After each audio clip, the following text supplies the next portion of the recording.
सभी को नमस्कार। मैं कौशल कुमार और स्वागत है आपका हमारे चैनल स्टडी विद कौशल में। केमिस्ट्री का जो सेशन मैंने स्टार्ट किया था उसमें मैंने बेसिक इंट्रोडक्शन वाला टॉपिक, फिर आपका स्टेट्स ऑफ मैटर और आपका एटॉमिक स्ट्रक्चर, पीरियोडिक टेबल और कुछ एमसीक्यू वाले चैप्टर्स मैंने आपको करा दिए। केमिकल रिएक्शन को बैलेंस करना, केमिकल फार्मूला लिखना, ये सब जो बेसिक चीज़ें होती है केमिस्ट्री में जो हर किसी को जानना आवश्यक है, वो सारी चीज़ें मैंने आपको करवा दी है। आज जो हम लोग टॉपिक पढ़ने वाले हैं उसका नाम है एसिड बेस एंड सॉल्ट, यानी कि अम्ल क्षारक एवं लवण। समझिए, बेस को हम लोग बोलते हैं क्षारक या इसी को भस्म बोलते हैं। एल्कली को क्षार बोलते हैं। देखिए, ये दोनों सेम नहीं है। बेस को क्षारक बोलते हैं, बहुत आदमी इसको क्षार बोल देते हैं जो कि गलत है। चलिए आगे बढ़ते हैं। सबसे पहले एसिड और बेस में हम लोग डिफरेंस देखते हैं, क्या अंतर है दोनों में। एसिड क्या होता है? जो जलीय विलयन में यानी कि एक्वस सॉल्यूशन में वाटर में अगर उसको मिलाएंगे तो वो H प्लस आयन देगा। H प्लस आयन को ही हम लोग बोलते हैं प्रोटोन। प्रोटोन बोलते हैं क्योंकि इसमें न्यूट्रॉन तो होता नहीं हाइड्रोजन में। एक प्रोटॉन होता है, एक इलेक्ट्रॉन होता है। इलेक्ट्रॉन निकाल दिए तो H प्लस हो गया, तो इसमें सिर्फ और सिर्फ एक प्रोटॉन बचता है। इसलिए H प्लस आयन को प्रोटॉन भी बोलते हैं। यानी कि ऐसा मतलब सब्सटेंस, ऐसा पदार्थ जो जलीय विलयन में H प्लस आयन देगा उसको एसिड बोलेंगे। और ये कंसेप्ट देने वाले साइंटिस्ट का नाम था आर्हेनियस कंसेप्ट। बाद में फिर से पढ़ाएंगे इसको आगे। आर्हेनियस ने बेस के लिए भी कहा, यानी कि क्षारक के लिए भी कहा कि ऐसा पदार्थ या ऐसा मटेरियल जो जलीय विलयन में OH माइनस आयन देगा। जैसे NaOH को ले लेते हैं, तो ये इसको जब पानी में मिलाएंगे तो Na प्लस अलग हो जाएगा और OH माइनस अलग हो जाएगा। यानी कि OH माइनस आयन को हम लोग नाम देते हैं हाइड्रोक्सील आयन। हाइड्रोक्सील, ये हाइड्रोक्सील आयन देता है। और ये कंसेप्ट देने वाले साइंटिस्ट का नाम भी था आर्हेनियस। यानी कि जो आपका H प्लस आयन देगा यानी कि प्रोटॉन देगा उसको बोलेंगे एसिड, और जो OH माइनस आयन देगा यानी कि हाइड्रोक्सील आयन देगा उसको बोलेंगे बेस। चलिए अगला। ब्रॉन्स्टेड लॉरी एक साइंटिस्ट थे।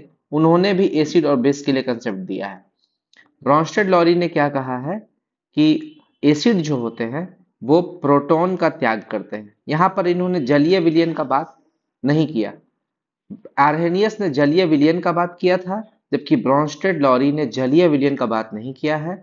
इन्होंने बस इतना कहा है कि एसिड वो पदार्थ होते हैं जो प्रोटॉन का यानी कि H प्लस का त्याग करते हैं, और बेस उन्हें कहते हैं जो प्रोटॉन को ग्रहण करते हैं। यानी कि वो पदार्थ जो H प्लस को एक्सेप्ट कर ले वो बेस है, और जो डोनेट कर दे यानी कि त्याग कर दे वो एसिड है। बस इतना ही आपसे एग्जाम में पूछेगा, ये कंसेप्ट आप पकड़ते चलिएगा। और एसिड का डेफिनेशन देने वाले एक थे लुइस। लुइस का कंसेप्ट ये क्या बोलते हैं, एसिड पर लोन पेयर ऑफ इलेक्ट्रॉन नहीं होता है। यानी कि एसिड जो है वो loan pair of electron donate नहीं करते हैं, वो एक्सेप्ट करते हैं। क्योंकि इन पर लोन पेयर ऑफ इलेक्ट्रॉन है ही नहीं, तो ये डोनेट तो करेंगे नहीं, क्या करेंगे, उसको एक्सेप्ट करेंगे यानी कि ग्रहण करेंगे। ठीक है। और बेस क्या होता है, बेस पर लोन पेयर ऑफ इलेक्ट्रॉन होता है, यानी कि बेस क्या करेंगे, लोन पेयर डोनेट करेंगे। डोनेट करेंगे। ठीक है। जैसे SO2 H2O का बात करते हैं ना, H2O देखिएगा, जब O से ये हाइड्रोजन जुड़ा हुआ और O से ये हाइड्रोजन जुड़ा हुआ और इस पे दो गो लोन पेयर खाली है, इसीलिए H2O जो है एक बेस का काम करता है। लेकिन H2O जो है वो आपका H प्लस आयन भी देता है, तो वो एसिड का भी काम करता है। यानी कि H2O जो है water, water behaves as an acid and base both. वो एसिड का भी काम कर सकता है और बेस का भी काम कर सकता है। क्यों? क्योंकि जब आप H2O को तोड़िएगा तो ये बनेगा H प्लस और OH माइनस, यानी कि H प्लस जिसमें है वो कहलाता है एसिड, और OH माइनस जिसमें है वो कहलाता है बेस। यानी कि H2O जो है वो एसिड का भी बिहेव करता है और बेस का भी। इसलिए H2O को हम लोग क्या बोलते हैं, सार्वत्रिक विलायक। वो पोलर सब्सटेंस को भी अपने आप में विलय कर लेता है, और कोवैलेंट कंपाउंड को भी, सहसंयोजक बंध को भी अपने आप में विलय कर लेता है। इसीलिए H2O को क्या बोलते हैं, वाटर को क्या बोलते हैं, सार्वत्रिक विलायक, यूनिवर्सल सॉल्वेंट। आगे आते हैं। अम्ल का और क्या खासियत है, अम्ल जो है स्वाद में खट्टे होते हैं, सौर होते हैं, खाने पे खट्टे लगेंगे। जबकि क्षारक का अगर हम लोग बात कर ले तो ये कड़वे होते हैं, बीटर, खाने में बीटर होते हैं। अम्ल का, एसिड का पीएच मान 0 से 7 के बीच में होता है। ये पीएच वैल्यू हम आपको समझाएंगे, आगे आगे हम बताएंगे। और बेस जो होता है यानी कि क्षारक, उसका पीएच मान 7 से 14 तक होता है। यानी कि 0 से 7 वाले हो जाएंगे एसिड, 7 से 14 वाले हो जाएंगे बेस, लेकिन जिसका वैल्यू एकदम एग्जैक्ट 7 है वो कहलाता है न्यूट्रल। क्या कहलाता है? न्यूट्रल। अनिवार्य घटक घटक, अगर एसिड का बात करें तो इसका अनिवार्य घटक होता है हाइड्रोजन। क्या होता है? हाइड्रोजन। और अगर बेस का बात करें तो बेस का अनिवार्य घटक होता है ओ एच समूह, ओ एच। पहले बता चुके हैं, इसमें H प्लस होगा, इसमें ओ एच माइनस होगा, तो ये चीज आपको समझना पड़ेगा। ठीक है। लिटमस टेस्ट, लिटमस टेस्ट का अगर बात करें तो एसिड जो है वो अम्ल जो है नीला को लाल कर देता है। ठीक है, इसके लिए ट्रिक याद रखिए, अनिल, अनिल, यानी कि अ से हो गया अम्ल, नी से नीला, लौ से लाल, यानी कि एसिड जो है नीला को लाल कर देगा, यानी कि ब्लू से रेड कर देगा, A B R. Acid blue को रेड कर देगा, ए बी आर। ठीक है, इंग्लिश वाले ऐसे याद रखें। और बेस जो है वो रेड को ब्लू कर देगा, हिंदी में बोलते हैं छलनी। ठीक है, छलनी, यानी कि क्षारक जो है लाल को नीला कर देगा। अगर आप एग्जाम में भूलते हैं तो इस तरीके से याद कर दीजिए। यानी कि लिटमस टेस्ट का बात करें, अम्ल जो है टर्न्स ब्लू लिटमस रेड, यानी कि अनिल, अम्ल नीला को लाल कर देगा, और बेस जो है रेड को ब्लू कर देगा, छलनी। ये ट्रिक मैं आपको बता चुका हूं। अब एक एक करके वो सारा कंसेप्ट देख लेते हैं। आर्हेनियस कंसेप्ट पहले ही बता चुके हैं। ये होता क्या है? ऐसा पदार्थ जो जलीय विलयन में H प्लस आयन उत्पन्न करे उसको एसिड बोलते हैं, और ऐसा पदार्थ जो जलीय विलयन में OH माइनस आयन उत्पन्न करे उसको बेस बोलते हैं। एग्जाम्पल भी देख लेते हैं एसिड का, कुछ अम्ल का एग्जाम्पल देख लेते हैं। HCl, देखिए इसको जब पानी में डालिएगा H प्लस और Cl माइनस अलग हो जाएगा। HNO3, H प्लस और NO3 माइनस अलग हो जाएगा। H2SO4, H प्लस और SO4 2 माइनस अलग हो जाएगा। H2CO3, H प्लस और CO3 2 माइनस अलग हो जाएगा। H3PO4, H प्लस, PO4 का वैलेंसी होता है 3, 3 माइनस अलग हो जाएगा। ठीक है, यानी कि अलग होगा तो H प्लस उत्पन्न करेगा ही करेगा। ठीक है। और बेस का एग्जांपल ले लेते हैं, NaOH, Na अलग हो जाएगा, OH अलग हो जाएगा, K अलग हो जाएगा, OH अलग हो जाएगा, NH4 अलग हो जाएगा, OH अलग हो जाएगा, Al अलग हो जाएगा, OH अलग हो जाएगा। यानी कि ये सब एग्जांपल है बेस का, लेकिन इसका अपवाद भी है। आर्हेनियस कंसेप्ट सब पर नहीं लग रहा है, सिर्फ जिसमें H प्लस आयन हो और OH माइनस हो उसी में लग रहा है। जिसमें H और OH नहीं उसमें कैसे बताएगा कि कौन एसिड है कौन बेस है? एग्जाम्पल देखिए, CO2, इसमें H नहीं है, OH भी नहीं है, ये एसिड है, इसमें हाइड्रोजन नहीं है। यानी कि CO2 और SO2 का अगर बात करें, ये एसिड होता है ना, लेकिन इसमें हाइड्रोजन नहीं है। तो आर्हेनियस कंसेप्ट वहां पे फेल हो जाता है कि भाई इसको हम लोग एसिड कैसे बोलेंगे, H प्लस तो देगा ही नहीं क्योंकि इसमें H है ही नहीं। उसी तरह बेस का बात करते हैं, NH3 अमोनिया, अमोनिया जो है ये बेस है, और Na2CO3 बेस है, लेकिन इसमें OH माइनस ग्रुप है ही नहीं, तो कैसे बेस कहेंगे? तो इसमें लग जाता है आपका लेविस वाला कंसेप्ट। NH3 का जब हम लोग फॉर्मूला बनाएंगे, NH3, 3 को हाइड्रोजन जुड़ा हुआ है और लोन पेयर इसमें ऐसे रहता है, ऐसे लोन पेयर, यानी कि N से आपका 3 हाइड्रोजन और इसमें एक लोन पेयर रहता है। यानी कि हम पहले बताया जिसमें लोन पेयर और इलेक्ट्रॉन रहेगा उसको बोलते हैं बेस। तो ये लोन पेयर की वजह से बेस होता है। ठीक है, क्षार होता है। तो ये चीज आपको समझना पड़ेगा कि लोन पेयर की वजह से बेस निकालना, H प्लस को देख के बेस निकालना, ये सब तरीका आना चाहिए। आगे आते हैं, ब्रॉन्स्टेड लॉरी का कंसेप्ट। ठीक है, कुछ सुधार किया था आर्हेनियस कंसेप्ट को, देखते हैं इसमें। अम्ल वह पदार्थ है जो प्रोटॉन का त्याग करते हैं, जबकि क्षारक वही पदार्थ हैं जो प्रोटॉन को ग्रहण करते हैं। ठीक है, जैसे AlCl3, इसका अपवाद देख लेते हैं। AlCl3 जो है BF3SnCl2, ये एसिड है लेकिन इसमें H एटम है ही नहीं, सेम वही वाला, हाइड्रोजन है ही नहीं, तो CO2 और SO2 भी आपका वही बात हो गया कि CO2 और SO2 जो है उसमें हाइड्रोजन नहीं है फिर भी वो एसिड है। तो यहाँ पर तो आर्हेनियस कंसेप्ट भी फेल हो रहा है, ब्रॉन्स्टेड लॉरी कंसेप्ट भी फेल हो रहा है, क्योंकि ये H प्लस आयन का ही बात किया है। एक H प्लस का त्याग करेगा तो दूसरा ग्रहण करेगा, क्षारक जो है उसको ग्रहण करेगा। तो उसी तरह एग्जाम्पल लिया है CaO, कैल्शियम ऑक्साइड, और BaO, ये बेस है, क्षारक है, जो कि न्यूट्रलाइज हो जाता है CO2 और SO2 से। बता दिए CO2 और SO2 एसिड है, उससे न्यूट्रलाइज हो जाता है। तो ये जो CaO और BaO जो है वो बेस है, लेकिन इस कंसेप्ट में H प्लस को ग्रहण करने वाला कंसेप्ट तो फेल हो जाता है, क्योंकि ये बोलता है H+ को ग्रहण करेगा, लेकिन ये तो CO2 और SO2 को ग्रहण करके न्यूट्रलाइज हो जा रहा है, तो वो कंसेप्ट भी हमारा फेल कर गया। और एक चीज याद रखना है, जहां पर भी आपका मेटल ऑक्साइड हो वो क्षारीय प्रवृत्ति का होता है, जहां पे नॉन मेटल ऑक्साइड हो वो अम्लीय प्रवृत्ति का होता है। जैसे अगर हम लोग सोडियम का बात करें, Na2O, सोडियम क्या हो गया, मेटल। अब मेटल के साथ ऑक्सीजन आ गया तो ये हो गया मेटल ऑक्साइड, और मेटल ऑक्साइड किस प्रवृत्ति का होगा, क्षारीय। ठीक है, उसी तरह CO2 का बात करें, CO2, सी हो गया कार्बन, कार्बन क्या है, नॉन मेटल यानी कि अधातु, अधातु के साथ ऑक्सीजन आ गया तो ये हो जाएगा आपका अम्ल, यानी कि नॉन मेटल का जो ऑक्साइड होगा वो अम्ल होगा। उसी तरह SO2, SO2 का बात करें, सल्फर हो गया नॉन मेटल और ऑक्सीजन हो गया ऑक्साइड, तो नॉन मेटल का जो भी ऑक्साइड होगा वो अम्लीय प्रवृत्ति का होगा, ये दिमाग में बैठा लेना है। ठीक है, नाइट्रोजन ऑक्साइड N2O, ये सब अम्लीय प्रवृत्ति का होगा। ठीक है, आगे आते हैं लेविस कंसेप्ट। ये दोनों कंसेप्ट जब फेल हो गया आपका, आर्हेनियस कंसेप्ट और ब्रॉन्स्टेड लॉरी कंसेप्ट, तो एक कंसेप्ट आता है लेविस कंसेप्ट। ठीक है, इन्होंने लोन पेयर ऑफ इलेक्ट्रॉन का बात किया। ठीक है, इन्होंने क्या कहा, एसिड वह पदार्थ है जिस पर लोन पेयर ऑफ इलेक्ट्रॉन नहीं होता है, अर्थात लोन पेयर इलेक्ट्रॉन है ही नहीं तो डोनेट करेगा ही नहीं, अर्थात वो दूसरे पदार्थ से lone pair of electron accept करता है, डोनेट नहीं कर सकता, वो एक्सेप्ट कर सकता है। उसी तरह बेस का बात करें, क्षारक का बात करें, उस पर लोन पेयर ऑफ इलेक्ट्रॉन होता है, भाई जिसके पास पैसा है वही डोनेट करेगा, तो बेस के पास लोन पेयर ऑफ इलेक्ट्रॉन है इसलिए ये डोनेट करेगा।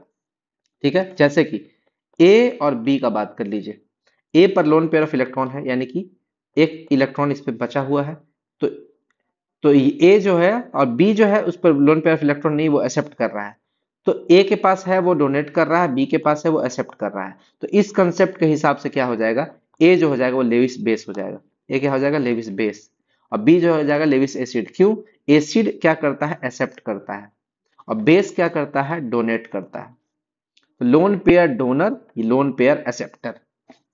ठीक है, और जब भी ऐसा कंसेप्ट हो कि एक जो है लोन पेयर इसमें डोनेट करे, तो उसको उसमें क्या होता है, हमारा कोऑर्डिनेट कोवेलेंट बॉन्ड लगता है, कोऑर्डिनेट कोवेलेंट बॉन्ड। ठीक है, अब जैसे इसका हम लोग एग्जांपल ले लेते हैं, जैसे देखिए ये हो गया H2O वाटर और ये हो गया H+।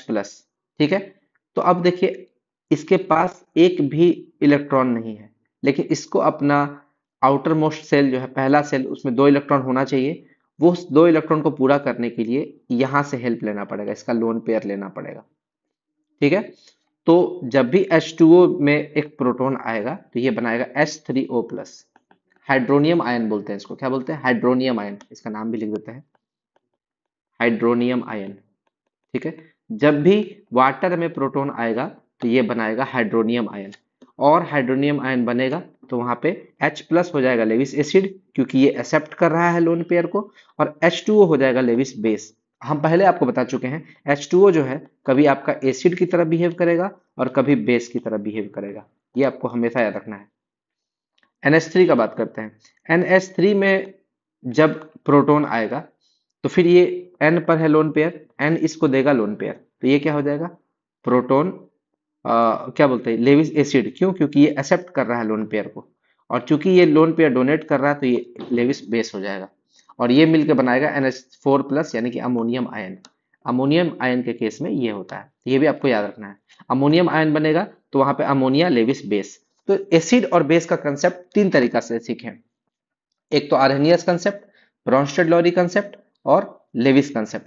तीनों कंसेप्ट को याद रखना है, जहां पर जो कंसेप्ट सूट करे वो कंसेप्ट से लगा देना है, बता देना है कि कौन एसिड है कौन बेस है। ठीक है, अगर मान लीजिए ब्रॉन्स्टेड फेल कर रहा है तो आपका क्या बोलते हैं, आर्हेनियस लगा दिए, आर्हेनियस फेल कर रहा है तो आपका लेविस कंसेप्ट लगा दिए, तीनों कंसेप्ट को मिला जुला के काम करना है। अब आगे आते हैं, एसिड और बेस की पहचान करने का तरीका क्या है। एसिड और बेस को पहचान करने का तरीका है इंडिकेटर, जिसको हम लोग सूचक बोलते हैं, क्या बोलते हैं, सूचक। ठीक है, और इंडिकेटर आपका 2 तरह का होता है, एक तो नेचुरल यानी कि प्राकृतिक, और दूसरा आर्टिफिशियल यानी कि कृत्रिम। ठीक है, नेचुरल जो आपका इंडिकेटर है वो हमें प्रकृति से मिलता है, जैसे इसका एग्जांपल 2 गो है, ऑल्फैक्टरी इंडिकेटर यानी कि गंधीय सूचक, जो सेंट से हम लोग पता लगा लेते हैं, ऑल्फैक्टरी का मतलब ही होता है ऑल्फैक्टरी नर्व, जब हम आपको बायोलॉजी में बताए थे ऑल्फैक्टरी नर्व, ये ऑल्फैक्टरी नर्व होते हैं। अगर हम लोग कुछ भी सूंघते हैं, ठीक है, तो यही नर्व उसको ब्रेन तक ले जाते हैं, यानी कि सूंघने से रिलेटेड है। तो ऑल्फैक्टरी इंडिकेटर जो है, किसी का सेंट सूंघ के हम बता देंगे कि वो एसिड है कि बेस है। ठीक है, तो ऑल्फैक्टरी इंडिकेटर में आपको तीन को याद रखना है: वेनिला, प्याज का रस और clove oil. Clove oil, clove शायद लौंग बोलते हैं इसको, लौंग, लौंग का तेल है ना, ऐसे ही करके। पता गलत बोल रहे हो तो आप लोग कमेंट कर दीजिएगा। ठीक है, इंग्लिश में हमको, हिंदी में थोड़ा दिक्कत होता है। अगला देखिए, ऑल्फैक्टरी इंडिकेटर का बात करते हैं। तो इसमें वेनिला हो गया, प्याज का रस हो गया और क्लोव ऑयल। और अदर इंडिकेटर नेचुरल में और भी है, लिटमस है, लिटमस पेपर, हल्दी, रेड कैबेज, ठीक है, पिटूनिया, जीरेनियम हाइड्रेजिया। देखिए, पिटूनिया जीरेनियम हाइड्रेजिया जो है एनसीईआरटी में लिखा हुआ है। तो ये आपसे पूछ सकता है कि निम्नलिखित में से कौन आपका इंडिकेटर है, कौन सूचक है। अम्ल और क्षार को पहचानने के लिए आपको पिटूनिया, जीरेनियम और हाइड्रेजिया का नाम जरूर देना है, ये है, आपको याद रखना है। और आर्टिफिशियल जो मानव निर्मित जो इंडिकेटर है, उसमें आपको तीन याद रखना है: फिनोफ्थेलिन, मिथाइल ऑरेंज और ब्रोमोथाइमोल ब्लू। ब्रोमोथाइमोल ब्लू बहुत कोई भूल जाते हैं, ये भी आपका एनसीईआरटी में इसका भी नाम, इसका भी जिक्र किया हुआ है। लेकिन ये दोनों मेन है। सबसे जरूरी है लिटमस, फिनोफ्थेलिन और मिथाइल ऑरेंज। इस तीन से भर भर के क्वेश्चन रहता है। ठीक है, चलिए अब आगे करते हैं। लिटमस पेपर का सबसे पहले बात कर लेते हैं। लिटमस पेपर का जो मूल कलर होगा वो लाल होगा या तो बैगनी होगा, यानी कि जब लिटमस पेपर में कुछ भी मिला हुआ नहीं है तो उसका नेचुरल कलर है या तो लाल होगा या तो बैगनी होगा। पूछा हुआ क्वेश्चन है एग्जाम में। ठीक है, लिटमस पेपर आपको लाइकेन से प्राप्त होता है, लाइकेन। ठीक है, लाइकेन कैसे होता है? ब्लू ग्रीन एल्गी और फंगस के मिलने से लाइकेन बनता है। ठीक है, और लिटमस पेपर लाइकेन का ही बना होता है। आप हमको कमेंट करके बताइएगा कौन सा लाइकेन से बनाया जाता है, किससे बनाया जाता है लिटमस पेपर, उसका एग्जैक्ट नाम है जो मैंने आपको बायोलॉजी में बताया है, आप हमें कमेंट कीजिएगा। ठीक है, और लिटमस पेपर का जो पहचानने का तरीका है, अगर लिटमस पेपर में एसिड डालेंगे तो नीले को लाल कर देगा, यानी कि अनील। ठीक है, एसिड में ब्लू को रेड कर देगा, अबर, ABR, अबर, एसिड ब्लू को रेड कर देगा। और बेस जो है वो लाल को नीला कर देगा, यानी कि बेस जो है वो रेड को ब्लू कर देगा, BRB। ठीक है, note, litmus paper dry acid में अपना रंग नहीं बदलता है, यानी कि हम लोग एक बार क्या किए थे, H2S जो है ना, H2S, इसमें इसको क्या किए थे, इसका जब गैस निकल रहा था, लेबोरेटरी में थे, तो इसका जब गैस निकल रहा था तो उस गैस में सीधा हम लोग लिटमस पेपर डाल दिए, सीधा क्या किए, लिटमस पेपर डाल दिए। तो देखें, लिटमस पेपर का कलर चेंज नहीं हुआ, चेंज नहीं हुआ, क्योंकि ये लिटमस पेपर है मान लीजिए, और यहाँ पर जा रहा है आपका H2S गैस। ठीक है, H2S गैस, ठीक है, तो लिटमस पेपर का कोई कलर चेंज नहीं हुआ।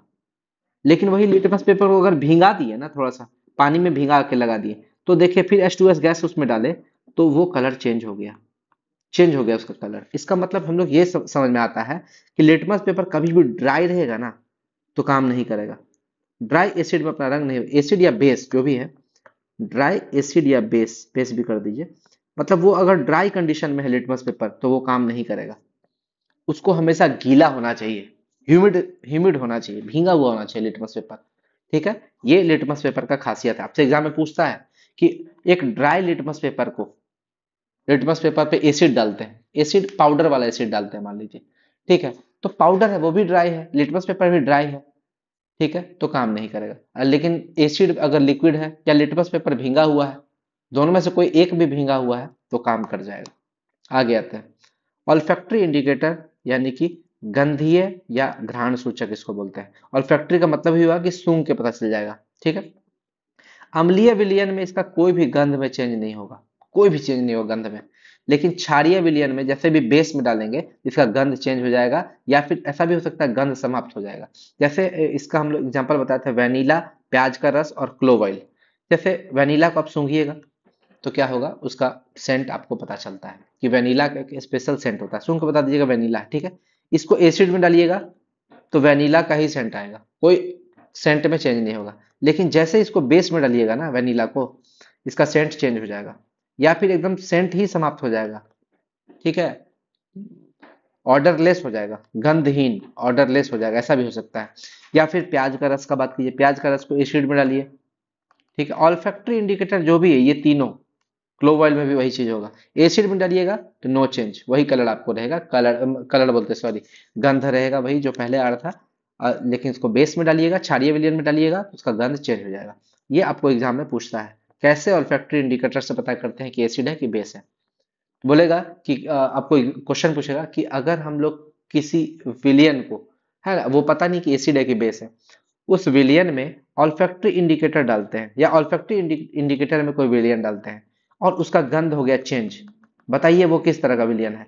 गंध चेंज हो गया तो वो क्षारीय है। समझ रहे हैं? यही क्वेश्चन पूछेगा आपसे। आगे आते हैं, इस तीनों के बारे में देख लेते हैं, फिनोफ्थेलिन, मिथाइल ऑरेंज और ब्रोमोथाइल ब्लू। इसके बारे में देख लेते हैं। देखिए फिनोफ्थेलिन क्या करेगा, नॉर्मल रंग इसका है रंगहीन, नॉर्मल कलर क्या है, रंगहीन। एसिड में डालेंगे तो भी रंगहीन, और बेस में डालेंगे तो पिंक। ठीक है, यानी कि नॉर्मल कलर और एसिड में कलर में कोई चेंज नहीं होगा, कलर रहेगा ही नहीं, रंगहीन रहेगा। लेकिन जैसे ही उसको बेस में डालेंगे तो पिंक, वही है, इसमें भी तो वही था, एसिड में कुछ चेंज नहीं हुआ था, बेसे में चेंज हुआ खाली। ये भी आपको याद रखना है, बेस में ही चेंज होगा जनरली। ठीक है, जैसे देखिए मिथाइल ऑरेंज का बात करते हैं, सामान्य कलर इसका गुलाबी है, एसिड में डालेंगे तो भी गुलाबी रहेगा, या हल्का सा चेंज होगा तो लाल की तरफ बढ़ेगा। ठीक है, या गुलाबी रहेगा या तो लाल रहेगा, मतलब देखने में गुलाबी जैसा ही लगेगा। ठीक है, एसिड में कोई चेंज नहीं हुआ एसिड में। लेकिन जैसे ही हम लोग बेस में आ जाएंगे तो वो पीला हो जाएगा, कलर तुरंत चेंज हो जाएगा, पीला, मिथाइल ऑरेंज, पीला। ठीक है, अब आते हैं इसमें ब्रोमोथाइल ब्लू। इसका नेचुरल, एसिड में डालेंगे तो पीला, बेस में डालेंगे नीला, पीला नीला, पीला नीला। ठीक है, और नॉर्मल कलर इसका रहता है ब्लू, नॉर्मल कलर ब्लू रहता है, इसीलिए ब्रोमोथाइल ब्लू लिखा हुआ। नॉर्मली ये ब्लू रहेगा, एसिड में डालेंगे तो पीला, बेस में ब्लू ही रह जाएगा। आगे आते हैं हल्दी। हल्दी का बात करते हैं। हल्दी जो है एक नेचुरल इंडिकेटर है, ठीक है, क्योंकि वो प्रकृति से प्राप्त होता है। इसका नॉर्मल कलर पीला होता है, भाई हम लोग कुछ कहीं भी डालते हैं हल्दी तो पीला ही रह जाता है। ठीक है, सब्जी वब्जी में डालते देखते करते पीला रहता है, लेकिन जब इसको एसिड में डालेंगे तो इसका कोई चेंज नहीं होगा कलर का, कोई नो चेंज। एसिड में डालेंगे तो पीला ही रहेगा, कोई कलर में चेंज नहीं होगा। लेकिन जैसे ही बेस में डालेंगे तो रेड कलर का हो जाएगा। अब देखिए इसका हम आपको एग्जांपल बताते हैं। कपड़ा पे किसी किसी का खाना बनाते समय हल्दी गिर जाता है, आदमी सोचता है चलो ना इसको साबुन से साफ कर लेते हैं। ठीक है, साबुन से साफ करें तो ठीक हो जाएगा, बेचारा साबुन से साफ करने जाता है तो हल्दी का रंगवा नहीं छूटता है, वो पीला से लाल हो जाता है। देखिएगा, करके देखिएगा प्रैक्टिकल आप लोग। तो वही हल्दी एक इंडिकेटर है। साबुन क्या हो गया, बेस, साबुन हो गया बेस, जैसे उसको बेस में डालिएगा यानी कि क्षार में डालिएगा तो वो रेड कलर का हो जाएगा। ये आपको हल्दी के बारे में हो गया। रेड कैबेज का बात करते हैं। रेड कैबेज यानी कि लाल पत्ता गोभी। लाल पत्ता गोभी को उगाने के तरीका से हम लोग पता करते हैं। ठीक है, इसका इसका जो रस होता है वो बैगनी रंग का होता है। जो लाल पत्ता गोभी है ना, इसका रस जो है बैगनी बैगनी रंग का होता है। ठीक है, एक्चुअली में ये बैगनी कलर का ही होता है नेचुरल। ठीक है, लेकिन अगर इसको एसिडिक मिट्टी में हम लोग उगाते हैं, अम्लीय मिट्टी में, तो ये लाल रंग देता है। अम्लीय मिट्टी में ये लाल रंग देगा। और अगर इसको बेसिक मतलब क्षारीय मिट्टी में उगाएंगे तो हल्का पीला और हरा टाइप का रंग दे देगा, पीला हरा टाइप का रंग देगा। तो हम लोग किस मिट्टी में उगा रहे हैं, पत्ता गोभी, लाल पत्ता गोभी का वही कलर डिसाइड करता है। अगर वो लाल पत्ता गोभी है, पक्का है कि वो मिट्टी एसिड है। ठीक है, और अगर वो बेस वाला मिट्टी है तो पीला हरा टाइप का आपको रंग देगा। तो रेड कैबेज भी आपको एक तरह से इंडिकेटर है एसिड बेस का। तो ये तो था एसिड बेस का इंडिकेटर। अब एसिड और बेस के बारे में जानते हैं, एक एक एसिड करके जानेंगे कि एक एक एसिड के बारे में हम लोग उसका प्रॉपर्टी को जानेंगे, उसका क्या खासियत है, उसका क्या गुणधर्म है। सबसे पहले आते हैं HCl। इसको बोलते हैं हाइड्रोक्लोरिक एसिड, या इसी का नाम है म्यूरेटिक एसिड। ठीक है, ये हमारे पेट में भी होता है, स्टोमक में, जिससे गैस्ट्रिक जूस में रहता है। ठीक है, HCl का दूसरा नाम है नमक का तेजाब। ठीक है, acid of salt, acid of salt. ठीक है, नमक का तेजाब। और मूत्रालयों की, टॉयलेट की सफाई में इसी का यूज होता है। जैसे आपसे पूछेगा हार्पिक में कौन सा एसिड यूज होता है, हार्पिक में आपका HCl यूज होता है। देखते हैं वो तेजाब लाता है साफ करने वाला, बोतल में खरीद के, और तेजाब को डालता है तुरंत उसका फर्श साफ हो जाता है, वो तेजाब होता ही है हार्पिक। लेकिन वो डायरेक्टली जो तेजाब डालता है वो आपके फर्श को हार्म करता है, टाइल्स को खराब करता है। हार्पिक ठीक है, हार्पिक में एक निश्चित अमाउंट में HCl मिलाया जाता है, ज्यादा हार्म नहीं करता, उसको थोड़ा देर के लिए छोड़ने बोलता है, वो गंदगी को साफ करता है। लेकिन डायरेक्ट आप अगर HCl डालिएगा तो हार्म करता है आपको, है ना। हार्पिक से ज्यादा हार्ड हो गया ये ना, डायरेक्ट आप HCl अगर डाल रहे हैं, हार्पिक में थोड़ा सॉफ्ट करके डाला जाता है, इसे हार्पिक का ही यूज कीजिएगा ज्यादातर।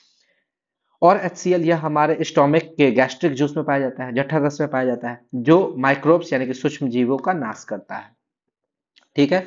और अगर स्टोमक में HCl की मात्रा बढ़ जाए तो हम लोग को बोलते हैं ना गैस हो गया भाई, पेट में गैस हो गया है। इसके लिए हम लोग को मिल्क ऑफ मैग्नीशिया MgOH2 पिलाया जाता है, मिल्क ऑफ मैग्नीशिया, जो कि HCl को बैलेंस करता है। इसी को इनो भी बोल देता है, इनो पिलाया जाता है।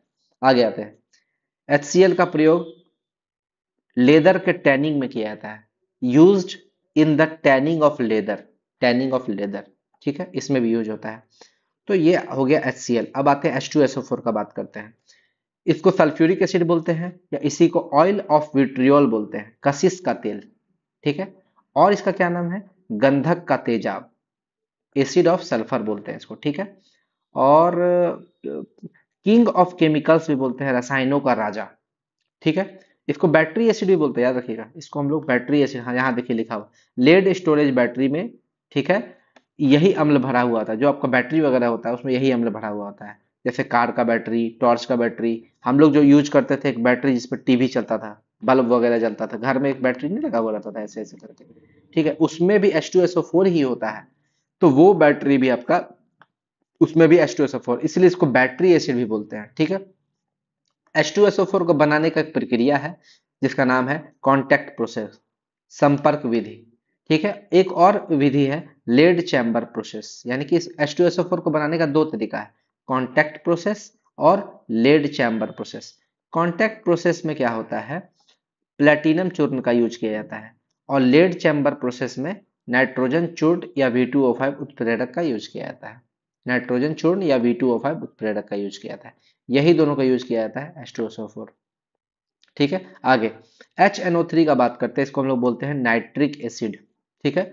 बर्तनों पर लिखावट करने में इसका यूज होता है, क्वेश्चन पूछ सकता है आपसे, बर्तनों पर लिखावट करने के लिए किसका यूज होता है?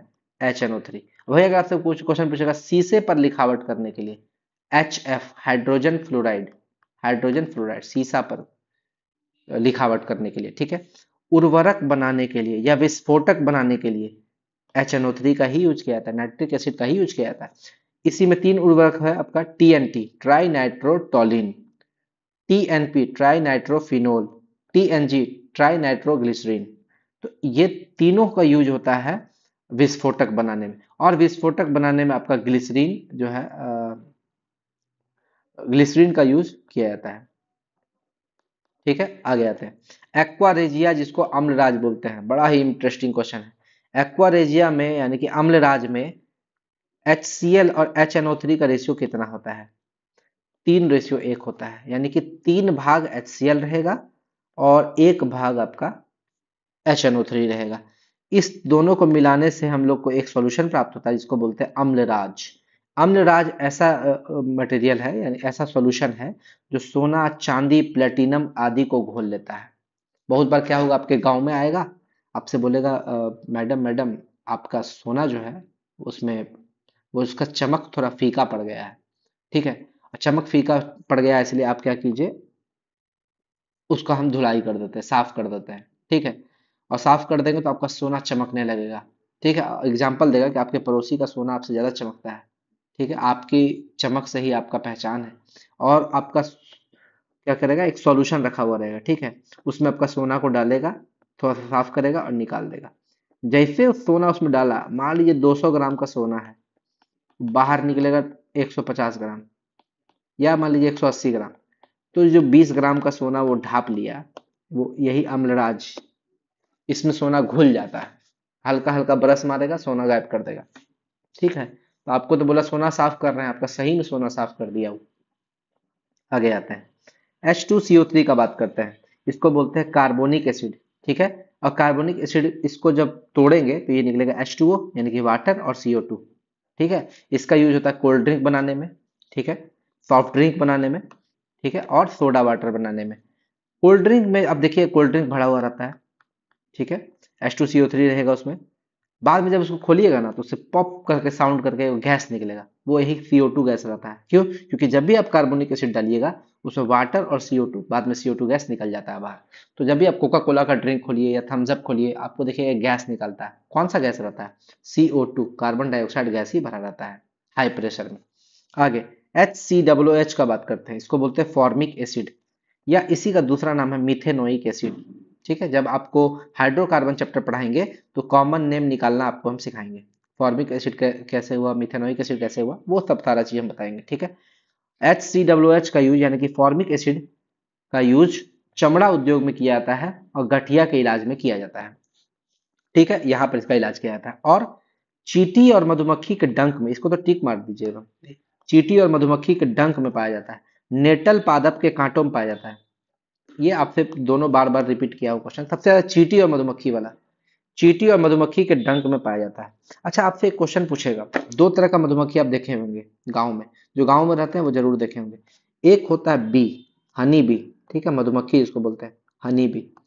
एक होता है वैस्प, ठीक है, इसको हिंदी में बोलते हैं मधुमक्खी, और इसको बोलते हैं बिढ़नी। गांव में हम लोग बिढ़नी बोलते हैं, बिढ़नी। ठीक है, तो बिढ़नी में होता है क्षार यानी कि बेस, ठीक है, और मधुमक्खी में होता है एसिड यानी कि अम्ल। ठीक है, ये बात याद रखिएगा, एकदम इंपॉर्टेंट क्वेश्चन है। यानी कि जब भी आपको मधुमक्खी काटा, यानी कि मधुमक्खी काटा, तो आप पहले देख लिए मधुमक्खी काटा कि बिरनी काटा। मधुमक्खी काटा है, आप जाके साबुन रगड़ लिए। ठीक है, साबुन, बहुत कोई बोलता है लोहा रगड़ना चाहिए, साबुन वगैरह रगड़िए, या NaOH का सॉल्यूशन जो होता है थोड़ा सा डाइल्यूट किया हुआ, वो डालिए। आपका धीरे धीरे वो मधुमक्खी के डंक को वो न्यूट्रलाइज करेगा। लेकिन अगर आपको क्षार है, मान लीजिए बिढ़नी काटा है, आप साबुन रगड़िएगा और बढ़ जाएगा। ठीक है, उस कंडीशन में नींबू का रस डालिए। ठीक है, नींबू का रस या संतरे का रस, या जो भी आपसे एसिड होता है, हल्का हल्का एसिड कोई भी, वो एसिड आप उसमें लगा सकते हैं। तो ये नॉलेज रहना जरूरी है। ठीक है, आगे आते हैं। CH3COOH का बात करते हैं, इसको बोलते हैं एसिडिक एसिड, या इसी का नाम है इथेनोइक एसिड। ठीक है, विनेगर यानी कि सिरका में भी CH3COOH का ही यूज किया जाता है। 5 से 8% एसिटिक एसिड होता है, यानी कि विनेगर का बात करें तो 5 से 8% इसमें एसिटिक एसिड का यूज किया जाता है। ठीक है, अचार को सड़ने से बचाने के लिए उसमें सिरका डाला जाता है, यानी कि अगर जब भी हम लोग अचार बनाएंगे तो उसको ज्यादा लॉन्ग टर्म तक अच्छा रखने के लिए उसमें एसिटिक एसिड यानी कि विनेगर डालते हैं, सिरका डालते हैं। और एक जो अचार को सड़ाने से बचाने के लिए कभी कभी उसमें शुगर, चीनी भी डाला जाता है, तो चीनी भी एज ए प्रिजर्वेटिव यूज किया जाता है। और सॉल्ट भी डालते हैं, नमक, याद रखिएगा, नमक और चीनी भी एज अ प्रिजर्वेटिव वर्क करता है, प्रिजर्वेटिव। ठीक है, नमक और चीनी, प्रिजर्वेटिव में सबसे पहला हो गया सिरका, नमक और चीनी, चीनी का भी यूज करते हैं। आगे आता है C3H7COOH, इसको बोलते हैं ब्यूटायरिक एसिड या ब्यूटेनोइक एसिड। सबसे जरूरी है इसमें क्या, यही क्वेश्चन पूछेगा, मक्खन में पाया जाता है। मक्खन में आपसे पूछेगा मक्खन में कौन सा एसिड पाया जाता है, ब्यूटायरिक एसिड। नाम पूछेगा, फॉर्मूला नहीं पूछेगा, नाम पूछेगा, ब्यूटायरिक एसिड। सेब और पपीता में मैलिक एसिड पाया जाता है, डायरेक्टली आपसे यही पूछेगा। आम, अंगूर, इमली, आम, इमली, अंगूर, ठीक है, आम, इमली, अंगूर, इस तीनों में आपका टार्टरिक एसिड पाया जाता है। और टार्टरिक एसिड का यूज कहाँ होता है, बेकिंग सोडा बनाने में। बेकिंग सोडा का फॉर्मूला होता है NaHCO3, सोडियम हाइड्रोजन कार्बोनेट या फिर सोडियम बाइकार्बोनेट। ठीक है, अगला है ग्लूटेमिक एसिड, गेहूं और अनाज में पाया जाता है। सबसे इंपॉर्टेंट गेहूं, देखिए गेहूं में आपका ग्लूटेन पाया जाता है, ग्लूटेन, उसी से याद रखिए ग्लूटेमिक एसिड, याद रखिए। ठीक है, boric acid H3BO3, H3BO3 boric acid, ठीक है, यूज्ड एज एन एंटीसेप्टिक, एक एंटीसेप्टिक के तरह इसका यूज किया जाता है। और याद रखिए बोरिक एसिड जो होता है, कान का जो ईयर ड्रॉप होता है ना, कान में जब भी आपका इन्फेक्शन हो जाता है, कान से पस आने लगता है, तो डॉक्टर एक देता है आपका ईयर ड्रॉप। उस ईयर ड्रॉप में आपका बोरिक एसिड ही रहता है, ये भी आपको याद रखना है। देखिएगा आप उसका कंपोजिशन देखिएगा ईयर ड्रॉप का, उसमें बोरिक एसिड ही दिया रहता है। हाँ, एक चीज और रहता है, कैरम का जो पाउडर होता है, बोरिक पाउडर उसको बोलते हैं, है ना, बोरिक पाउडर। ठीक है, देख लीजिएगा एक बार। ठीक है, कंफर्म करके बताइएगा, गलत गलत होंगे तो ये वो भी कमेंट कीजिएगा। साइट्रिक और एसिटिक अम्ल, ठीक है, इसका यूज होता है मेटल को साफ करने के लिए। ठीक है, और फ्लेवरिंग एजेंट के रूप में, खाने में चटक डालने के लिए, फ्लेवर डालने के लिए, और फूड प्रिजर्वेटिव में भी। हम तो बता ही चुके साइट्रिक एसिड, CH3COOH जो सिरका बोल रहे हैं। ठीक है, एसिटिक एसिड वही हुआ, उसी का नाम। साइट्रिक एसिड जो है संतरा नींबू में पाया जाएगा। ठीक है, संतरा नींबू में। ठीक है, अगला फॉस्फोरिक एसिड H3PO4, ठीक है, इसका यूज फर्टिलाइजर में किया जाता है, ठीक है।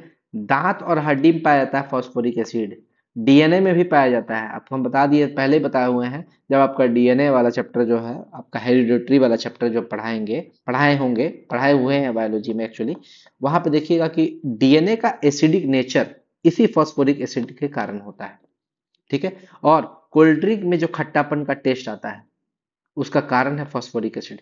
आपसे क्वेश्चन पूछेगा कोल्ड ड्रिंक में खट्टेपन का कारण क्या है, फॉस्फोरिक एसिड। बहुत कोई मार देता है कार्बोनिक एसिड। कार्बोनिक एसिड का फॉर्मूला होता है H2CO3, ठीक है। और उससे कार्बन डाइऑक्साइड गैस जो निकलता है, उसका कारण है कार्बोनिक एसिड, यानी कि कोल्ड ड्रिंक से जो कार्बन डाइऑक्साइड गैस निकलता है, उसका कारण है कार्बोनिक एसिड। लेकिन कोल्ड ड्रिंक के खट्टेपन का कारण है फॉस्फोरिक एसिड। कभी गलती मत कीजिएगा एग्जाम में। और देखिए, एक है COOH, दो आपका कार्बोक्सिलिक ग्रुप अगर लगा हुआ है, तो उसका ट्रिक होता है ओम से गुरु आराधना। ये हम याद किए थे, आपका जब हम 12th में थे उस समय इस ट्रिक को याद किए थे, ठीक है। तो सबसे पहले था ऑक्जेलिक एसिड।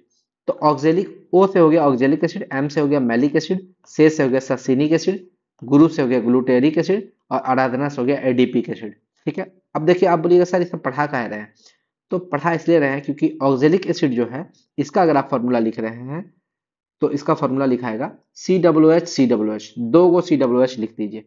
अब मैलिक एसिड पास जैसे बढ़े, तो एगो CH2 घुसा दीजिए, यानी कि इसमें एक CH2 घुस जाएगा, इसमें एक और CH2 घुस जाएगा, तो यहाँ CH2 हो जाएगा 2 गो, ठीक है। इसमें एक और CH2 घुस जाएगा, CH2 हो जाएगा 3 गो, इसमें एक और CH2 घुस जाएगा, CH2 हो जाएगा 4 गो, ठीक है। तो ये आपको याद करने का तरीका है। आपसे पूछेगा कि ग्लूटेरिक एसिड का फॉर्मूला क्या होगा, आप समझ जाइएगा, एक CH2, दो, तीन CH2 वाला होगा, समझ जाइएगा कि पहला नंबर पे एक को CH2 नहीं होगा, फिर उसके बाद एक, दो, तीन, इस पे 3 CH2 होगा, इस पे 4 CH2 होगा। तो ये तरीका है याद रखने का, ठीक है। अगला, तो चूंकि ये ऑक्जेलिक एसिड आया, हम देखते हैं उसका यूज क्या है। ऑक्जेलिक एसिड का बात करते हैं, तो इसका यूज होता है लोहे का जंग छुड़ाने में, इसका यूज होता है, ठीक है। कपड़ों पर जो इंक लग जाता है, उसका दाग छुड़ाने में भी इसी ऑक्जेलिक एसिड का यूज किया जाता है। कपड़े में इंक लग जाएगा, उसका भी। फोटोग्राफी में इसका यूज किया जाता है ऑक्जेलिक एसिड में, ठीक है। टमाटर में और पालक में यही पाया जाता है ऑक्जेलिक एसिड। देखिए, जब आपका पथरी होता है, पथरी किसी का बोलता है डॉक्टर के, स्टोन हो गया पेट में, पथरी का फॉर्मूला होता है कैल्शियम ऑक्जेलेट, और ये ऑक्जेलेट आपको ऑक्जेलिक एसिड से मिलता है। यही रीजन है कि टमाटर में ऑक्जेलिक एसिड पाया जाता है, इसलिए जिसको भी पथरी का समस्या होता है, उसको दूध और टमाटर बंद कर देता है डॉक्टर, बोलता है दूध मत खाइए, टमाटर मत खाइए। क्यों? क्योंकि दूध से उसको मिल जाता है कैल्शियम, और टमाटर से मिल जाता है ऑक्जेलिक एसिड, जिससे ऑक्जेलेट बनाता है। और दूध और टमाटर मिलेगा, उसका पथरी को बढ़ा देगा, कम करने के बजाय और बढ़ा देगा, इसलिए दूध और टमाटर डॉक्टर मना कर देता है। अगला है ग्लाइकोलिक एसिड, जो कि गन्ना में पाया जाता है, गन्ना में। साइट्रिक एसिड का बात करें, तो ये खट्टे फल यानी कि नींबू और संतरा में पाया जाता है। एस्कॉर्बिक एसिड का बात करें, जिसको विटामिन सी भी बोलते हैं, जब हम पढ़ाए होंगे विटामिन का फॉर्मूला, तो विटामिन सी को एस्कॉर्बिक एसिड भी बोलते हैं। और ये आपका आंवला में पाया जाएगा, हरा मिर्च में पाया जाएगा, खट्टे पदार्थों में पाया जाएगा, जैसे नींबू संतरा में पाया जाएगा, ऊटनी के दूध में, ये आपका इंपॉर्टेंट VBI मार दीजिए, हाँ, और बारबाडोस चेरी में। तो पूछेगा सबसे ज्यादा एस्कॉर्बिक एसिड कहाँ पाया जाता है, तो ये बारबाडोस चेरी में पाया जाता है मैक्सिमम। और ऊटनी का दूध का बात करें, जो नॉर्मल दूध हम लोग, गाय का दूध या भैंस का दूध, बकरी का दूध, कोई भी दूध ले लीजिए, उसमें आपको आयरन और विटामिन सी नहीं पाया जाता है। लेकिन ऊटनी का दूध एकमात्र ऐसा दूध है जिसमें विटामिन सी पाया जाता है, ठीक है। आगे बढ़ते हैं। लैक्टिक एसिड का बात करें, तो ये दही या छाछ में मिलता है। मांसपेशियों में जो दर्द होता है, उसका कारण यही है। जब भी हम लोग रनिंग करते हैं, तो रनिंग करने के बाद हमारे पैर में, घुटनों में, शरीर में जो दर्द होता है, उसका कारण है वही लैक्टिक एसिड। और वो लैक्टिक एसिड क्यों होता है कि जब हम लोग तेजी से जाते हैं, रनिंग करते हैं, तो हमारे शरीर को ज्यादा ऑक्सीजन की जरूरत होती है, लेकिन हमारा ऑक्सीजन क्या करता है, कम ऑक्सीजन ले पा रहा होता है, ठीक है। उस ऑक्सीजन की कमी में जो है, हम लोग का एनएरोबिक रेस्पिरेशन होता है, एनएरोबिक रेस्पिरेशन, अवायवीय श्वसन। इसी अवायवीय श्वसन में, ऑक्सीजन की कमी में, लैक्टिक एसिड का फॉर्मेशन होता है, ठीक है, जो हमारे मांसपेशियों में दर्द का, अकड़न का कारण है। आगे, मूत्र में यूरिक और हिप्यूरिक अम्ल होता है। आपसे पूछे मूत्र में कौन सा अम्ल होता है, यूरिक और हिप्यूरिक अम्ल। और मूत्र का पीएच कितना होता है? पीएच होता है 6। ठीक है। एक वो दोस्त था मेरा, बोला कि सर कैसे याद किए हैं, इसका पीएच 6 कैसे याद करेंगे? बोला भाई हम लोग टॉयलेट करते हैं ना, तो छौ का शेप लेता है, उल्टा छौ का। तो उसी से याद रखे हैं कि वो मतलब कि इसका मूत्र का पीएच 6 होता है। आप जैसे याद रखना है आदमी को याद रखिए भाई, अब उससे सुने तो हमरो याद हो गया। ठीक है, आगे आते हैं। हाई ल्यूरोलिक अम्ल, हाई ल्यूरोनिक अम्ल, हाई ल्यूरोनिक अम्ल जो है एनिमल सेल्स का सीमेंट इसको बोलते हैं। एनिमल सेल्स का सीमेंट, यही क्वेश्चन आपसे पूछेगा एग्जाम में कि किस अम्ल को एनिमल सेल का सीमेंट कहा जाता है? हाई ल्यूरोलिक अम्ल। ठीक है, मुझे भी याद नहीं था, मैंने देखा क्वेश्चन, प्रीवियस ईयर क्वेश्चन में पूछा हुआ था, तो मैंने इसको इंक्लूड कर दिया कि आपको एक भी क्वेश्चन छोड़ना नहीं है। ठीक है, हो सकता है मेरा एग्जाम में पूछता तो हमसे नहीं बनता, लेकिन आपके एग्जाम में वो क्वेश्चन बने, इसलिए मैंने जितना भी इंपॉर्टेंट क्वेश्चन है प्रीवियस ईयर का उठाया। और चूंकि मैं कंटेंट लाता हूँ बढ़िया, इसलिए मुझे थोड़ा सा टाइम भी लगता है वीडियो बनाने में। ठीक है, पेशेंस रखिएगा, अच्छा कंटेंट ही डालूंगा। आगे न्यूक्लिक अम्ल का अगर बात करें, तो न्यूक्लिक अम्ल में दो होता है, डीएनए और आरएनए। डीएनए का फुल फॉर्म होता है डाईऑक्सी राइबोस न्यूक्लिक एसिड, और आरएनए का फुल फॉर्म होता है राइबोस न्यूक्लिक एसिड। ठीक है, अगला आते हैं unsaturated fatty acid. Unsaturated fatty acid का अगर हम लोग बात करें, तो ये क्या करता है? कोलेस्ट्रॉल को कम करता है। ठीक है, हार्ट या हेल्थ के लिए ये बहुत अच्छा होता है अनसैचुरेटेड। ठीक है, जैसे इसका एग्जांपल है ओमेगा 3, ओमेगा 6, ओमेगा 9। तीनों का फॉर्मूला, तीनों का नाम भी पूछ लेता। ओमेगा 3 में क्या होता है? Linolenic acid, linolenic acid. Omega 6 का लिनोलिक, देखिए लिनिक था, लिक, बस इतना हो गया, लिक, लिनोलिक एसिड। और लास्ट में ये लीन भी हट गया, बचा क्या? Oleic acid, oleic acid. ठीक है, तो पहला वाला में कुछ कम हुआ, दूसरा वाला में और कम हो गया। 3, 6, 9। आगे, और ये आपको क्या बोलते हैं, ओमेगा 3, ओमेगा 6 ये सब मिलेगा कहाँ? कॉड लिवर ऑयल में और फ्लैक्सीड में। ठीक है, आगे आते हैं। ये जो, अगर आपको ऐसा शेप बनाया हुआ है, ऐसा, तो इसको हम लोग बोलते हैं बेंजीन। क्या बोलते हैं? बेंजीन। ठीक है, अब समझिएगा, इस शेप के ऊपर अगर एक OH ग्रुप है, OH, इसको बोलते हैं फिनोल। क्या बोलते हैं? फिनोल। ठीक है, इस ग्रुप के ऊपर अगर COOH है, इसको बोलते हैं बेंजोइक एसिड, बेंजोइक एसिड। ठीक है, इस ग्रुप के ऊपर है NO2 ग्रुप, इसको बोलते हैं नाइट्रोबेंजीन, नाइट्रोबेंजीन। ठीक है, इस ग्रुप के ऊपर NH2 है, इसको बोलते हैं बेंजीनामाइड, बेंजीनामाइड। ठीक है, इस ग्रुप के ऊपर अगर CH3 है, इसको बोलते हैं टोलुइन। क्या बोलते हैं? टोलुइन। तो ये सारा चीज एरोमेटिक कंपाउंड, जब हम आपको हाइड्रोकार्बन बताएंगे तो समझाएंगे कि होता क्या है। तो हम लोग यहाँ समझिए, ये बेंजीन है, और बेंजीन के ऊपर आपका COOH है, इसको बोलते हैं बेंजोइक एसिड, C6H5COOH। ठीक है, और इसका यूज होता है ड्रग्स के निर्माण में, फूड प्रिजर्वेटिव में। फूड प्रिजर्वेटिव में आपको पहले बता चुके हैं, एक होता है सिरका, सिरका का यूज होता है, नमक और चीनी का भी यूज होता है फूड प्रिजर्वेटिव में। ठीक, आगे टैनिक अम्ल, टैनिक अम्ल यूज होता है चाय में, चाय में टैनिक अम्ल। आगे आते हैं, समझिएगा, एसिड में जब भी मेटल को रिएक्ट कराएंगे तो सॉल्ट प्लस H2 गैस निकलेगा, सॉल्ट प्लस H2 गैस निकलेगा। जैसे HCl है एसिड, इसमें सोडियम को, मेटल को रिएक्ट कराएं तो बनेगा NaCl जो कि एक सॉल्ट है, और H2 गैस निकलेगा। उसी तरह HCl के साथ मैग्नीशियम को कराएंगे, MgCl2 प्लस H2 गैस निकलेगा, H2 गैस निकलेगा ही निकलेगा। फिर H2SO4 एसिड है, एसिड प्लस मेटल, तो ये हो गया salt, CSO4 plus hydrogen gas. ये आपको याद रखना है। अगला क्या है ट्रिक, कि एसिड में जब भी मेटल कार्बोनेट या मेटल बाइकार्बोनेट डालेंगे तो सॉल्ट तो निकलेगा ही निकलेगा, CO2 भी निकलेगा और H2 भी निकलेगा, यानी कि इसको मिला दीजिएगा तो बनेगा H2CO3, यानी कि सॉल्ट प्लस H2CO3। आगे आता है, जैसे एग्जांपल देखते हैं, NO2CO3 हो गया आपका क्या? मेटल कार्बोनेट, और इसके साथ हम लोग लगा रहे हैं acid, acid plus metal carbonate, तो ये बनेगा NaCl, salt plus CO2 plus H2O। CO2 plus H2O को ही बोलते हैं H2CO3, कार्बोनिक एसिड। तोड़ के उसी को लिख दिया है। ठीक है, NaCO3 sodium bicarbonate plus HCl, तो ये भी बनेगा NaCl, salt plus CO2 plus H2O।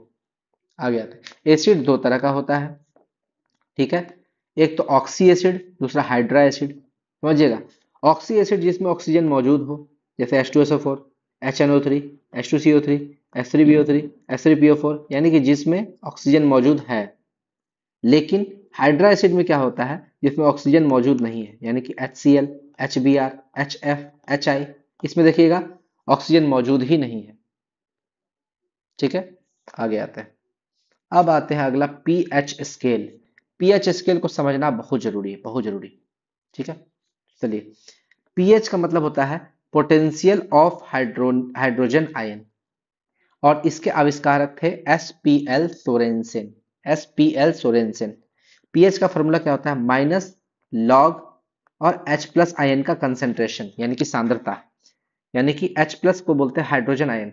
Hydrogen ion की सांद्रता का ऋणात्मक लघुगणक यानी कि माइनस, और लघुगणक यानी कि लॉग। H प्लस आयन का सांद्रता, और ये जो आपको चरखुट दिखा रहा है ना, इसको इसी को बोलते हैं सांद्रता। सांद्रता का ऋणात्मक यानी कि नेगेटिव, लघुगणक यानी कि लॉग। ये होता है फॉर्मूला। अब देखिए आपसे बोलेगा H प्लस आयन का सांद्रता दे दिया है 10⁻⁴ मोल पर लीटर, तो इसका पीएच कितना होगा। तो पीएच निकालने का वही फॉर्मूला डाल देंगे, माइनस लॉग इतना। ठीक है, अब देखिए माइनस लॉग इतना है, तो ये पावर जो होता है ना 10 का, वो हमेशा क्या होता है, बाहर जाता है। क्या हो जाएगा, माइनस के साथ वो पावर आएगा -5, तो हो जाएगा 5 और log 10। समझिए कैसे हुआ, देखिए पावर जो था 10 का, वो चला गया आगे में माइनस के साथ, तो क्या हो गया, -5, बचा क्या, log 10 का वैल्यू 1 होता है, याद रखिएगा। log 10 का वैल्यू कितना था, 1, ये हो गया 1, तो -5 क्या हो गया, +5। +5। तो इसको सबसे आसान तरीका क्या है कि जो भी 10 का पावर दे रहा है ना, 10 का जो पावर है उसको माइनस लगा दीजिए। यानी कि पावर था -5, माइनस है तो प्लस लगा दीजिए, प्लस है तो माइनस लगा दीजिए। तो माइनस है तो उसको प्लस लगा दिए, +5। और याद रखिए, तो सबसे पहले इसको समझाते हैं। ये हो गया आपका पीएच स्केल। पीएच स्केल में टोटल 14 खाना है, 0, 1, 2, 3, 4, 5, 6, 7, 8, 9, 10, 11, 12, 13, 14। सात से पहले होता है एसिड, यानी कि 7 से पहले जितना लेंगे एसिड, 7 के बाद जितना लेंगे बेस, यानी कि 0 से 7 तक हो जाएगा एसिड, 7 से 14 तक हो जाएगा बेस। एग्जैक्ट 7 पर लेंगे तो वो हो जाएगा न्यूट्रल। एग्जैक्ट 7 क्या हो जाएगा, न्यूट्रल। 7 से पहले एसिडिक, 7 के बाद बेसिक। ठीक है, आप समझिए एसिड में भी जो इधर साइड वाला है स्ट्रॉन्ग एसिड, यानी कि जो भी आपका 3.5 से पहले स्ट्रॉन्ग एसिड, और 3.5 के बाद वीक एसिड। 3.5 के बाद अगर लेंगे इसको तो वीक एसिड। ठीक है, उसी तरह यहाँ पे 10.5 के बाद, 10.5 के बाद लेंगे तो स्ट्रॉन्ग बेस, और 10.5 से पहले लेंगे तो वीक बेस। वीक बेस, ठीक है, कमजोर। यानी कि जैसे 7 की तरफ हम लोग आएंगे तो वीक हो जाएगा, और 7 से दूर जाएंगे यानी कि 14 की तरफ जाएंगे तो बेस स्ट्रांग हो जाएगा, और इधर 0 की तरफ जाएंगे तो एसिड स्ट्रांग हो जाएगा। यानी कि एसिड का पीएच का मान अगर हम लोग करें तो इन्वर्सली प्रोपोर्शनल होता है। यानी कि acidity is inversely proportional to pH का वैल्यू। यानी कि अगर पीएच 2 है और पीएच 4 है, कौन स्ट्रांग हुआ, जो कम है। यानी कि एसिड में पीएच का इन्वर्सली प्रोपोर्शनल होता है, यानी कि जो कम है वो ज्यादा एसिडिक होगा, जो ज्यादा है ज्यादा वो कम होगा। वही बेस का बात करते हैं, अगर आपसे बोला किसी का पीएच 10 है, किसी का पीएच 14 है, कौन ज्यादा स्ट्रांग होगा, तो 14 वाला ज्यादा स्ट्रांग बेस होगा। क्यों, क्योंकि 14 बेस के लिए पीएच के डायरेक्टली प्रोपोर्शनल होता है। इस चीज को आपको समझना पड़ेगा। ठीक है, उसी तरह यहाँ पर अगर +5 है, हम लोग क्या बोल देंगे, ये एसिड है, क्योंकि 7 से कम है, ये एसिड है। लेकिन किस तरह का एसिड है, वीक एसिड है। एसिड है लेकिन वीक है। क्यों, क्योंकि 3.5 से ज्यादा है। देखिए 3.5 से कम है तो स्ट्रॉन्ग एसिड, यानी कि 0 से लेकर 3.5 तक स्ट्रॉन्ग एसिड, फिर 3.5 से लेकर 7 तक वीक एसिड। उसी तरह 7 से लेकर 10.5 तक, 7 से लेकर 10.5 तक वीक बेस, और 10.5 से लेकर 14 तक स्ट्रॉन्ग बेस। अगला क्वेश्चन बनाते हैं। 10⁻⁻8 है, तो हम आपको क्या बताए थे, पावर जो है वो आगे जाएगा, यानी कि -8 log 10। log 10 का वैल्यू तो भैया 1 हो गया, अब माइनस माइनस प्लस हो गया, +8। +8, समझिए +8 का मतलब समझिए कि ये 7 से ज्यादा हो गया, 7 से ज्यादा यानी कि बेस। लेकिन ये किस तरह का बेस है? Weak base. क्यों? क्योंकि 10.5 से कम है। बेस के केस में 10.5 से कम होगा तो वीक बेस होता है। तो बस इसको आपको याद रखना है। आप बता दीजिएगा कि किस टाइप का एसिड है कि बेस है। चलिए आगे, strong acid, weak acid, strong base, weak base, सबके बारे में बता देता है। देखिए, स्ट्रॉन्ग एसिड का बात करें तो आपका यही क्रम है जिसका पीएच 0 से 3.5 के बीच में है, तो वो है HClO3, HBr, HCl, HNO3, H2SO4। क्रम भी यही है, सबसे ज्यादा स्ट्रॉन्ग होता है HClO3। ठीक है, यही क्रम है, यही क्रम में आपको याद रखना है। वीक एसिड का बात करें, HCWH यानी कि formic acid, CWH acidic acid, citric acid, HF, H2CO3, H3PO4, benzoic acid, ये सारा वीक होता है। ठीक है, अब स्ट्रॉन्ग वाला को आप याद रखिएगा, स्ट्रॉन्ग एसिड में याद रखिएगा। बेस का बात करें तो सोडियम और पोटेशियम वाला स्ट्रॉन्ग होता है, NaOH और KOH, यानी कि सोडियम हाइड्रोक्साइड, पोटेशियम हाइड्रोक्साइड, ये दोनों स्ट्रॉन्ग बेस है। इसका पीएच 10.5 से 14 के बीच में होता है, यानी कि ज्यादा होता है।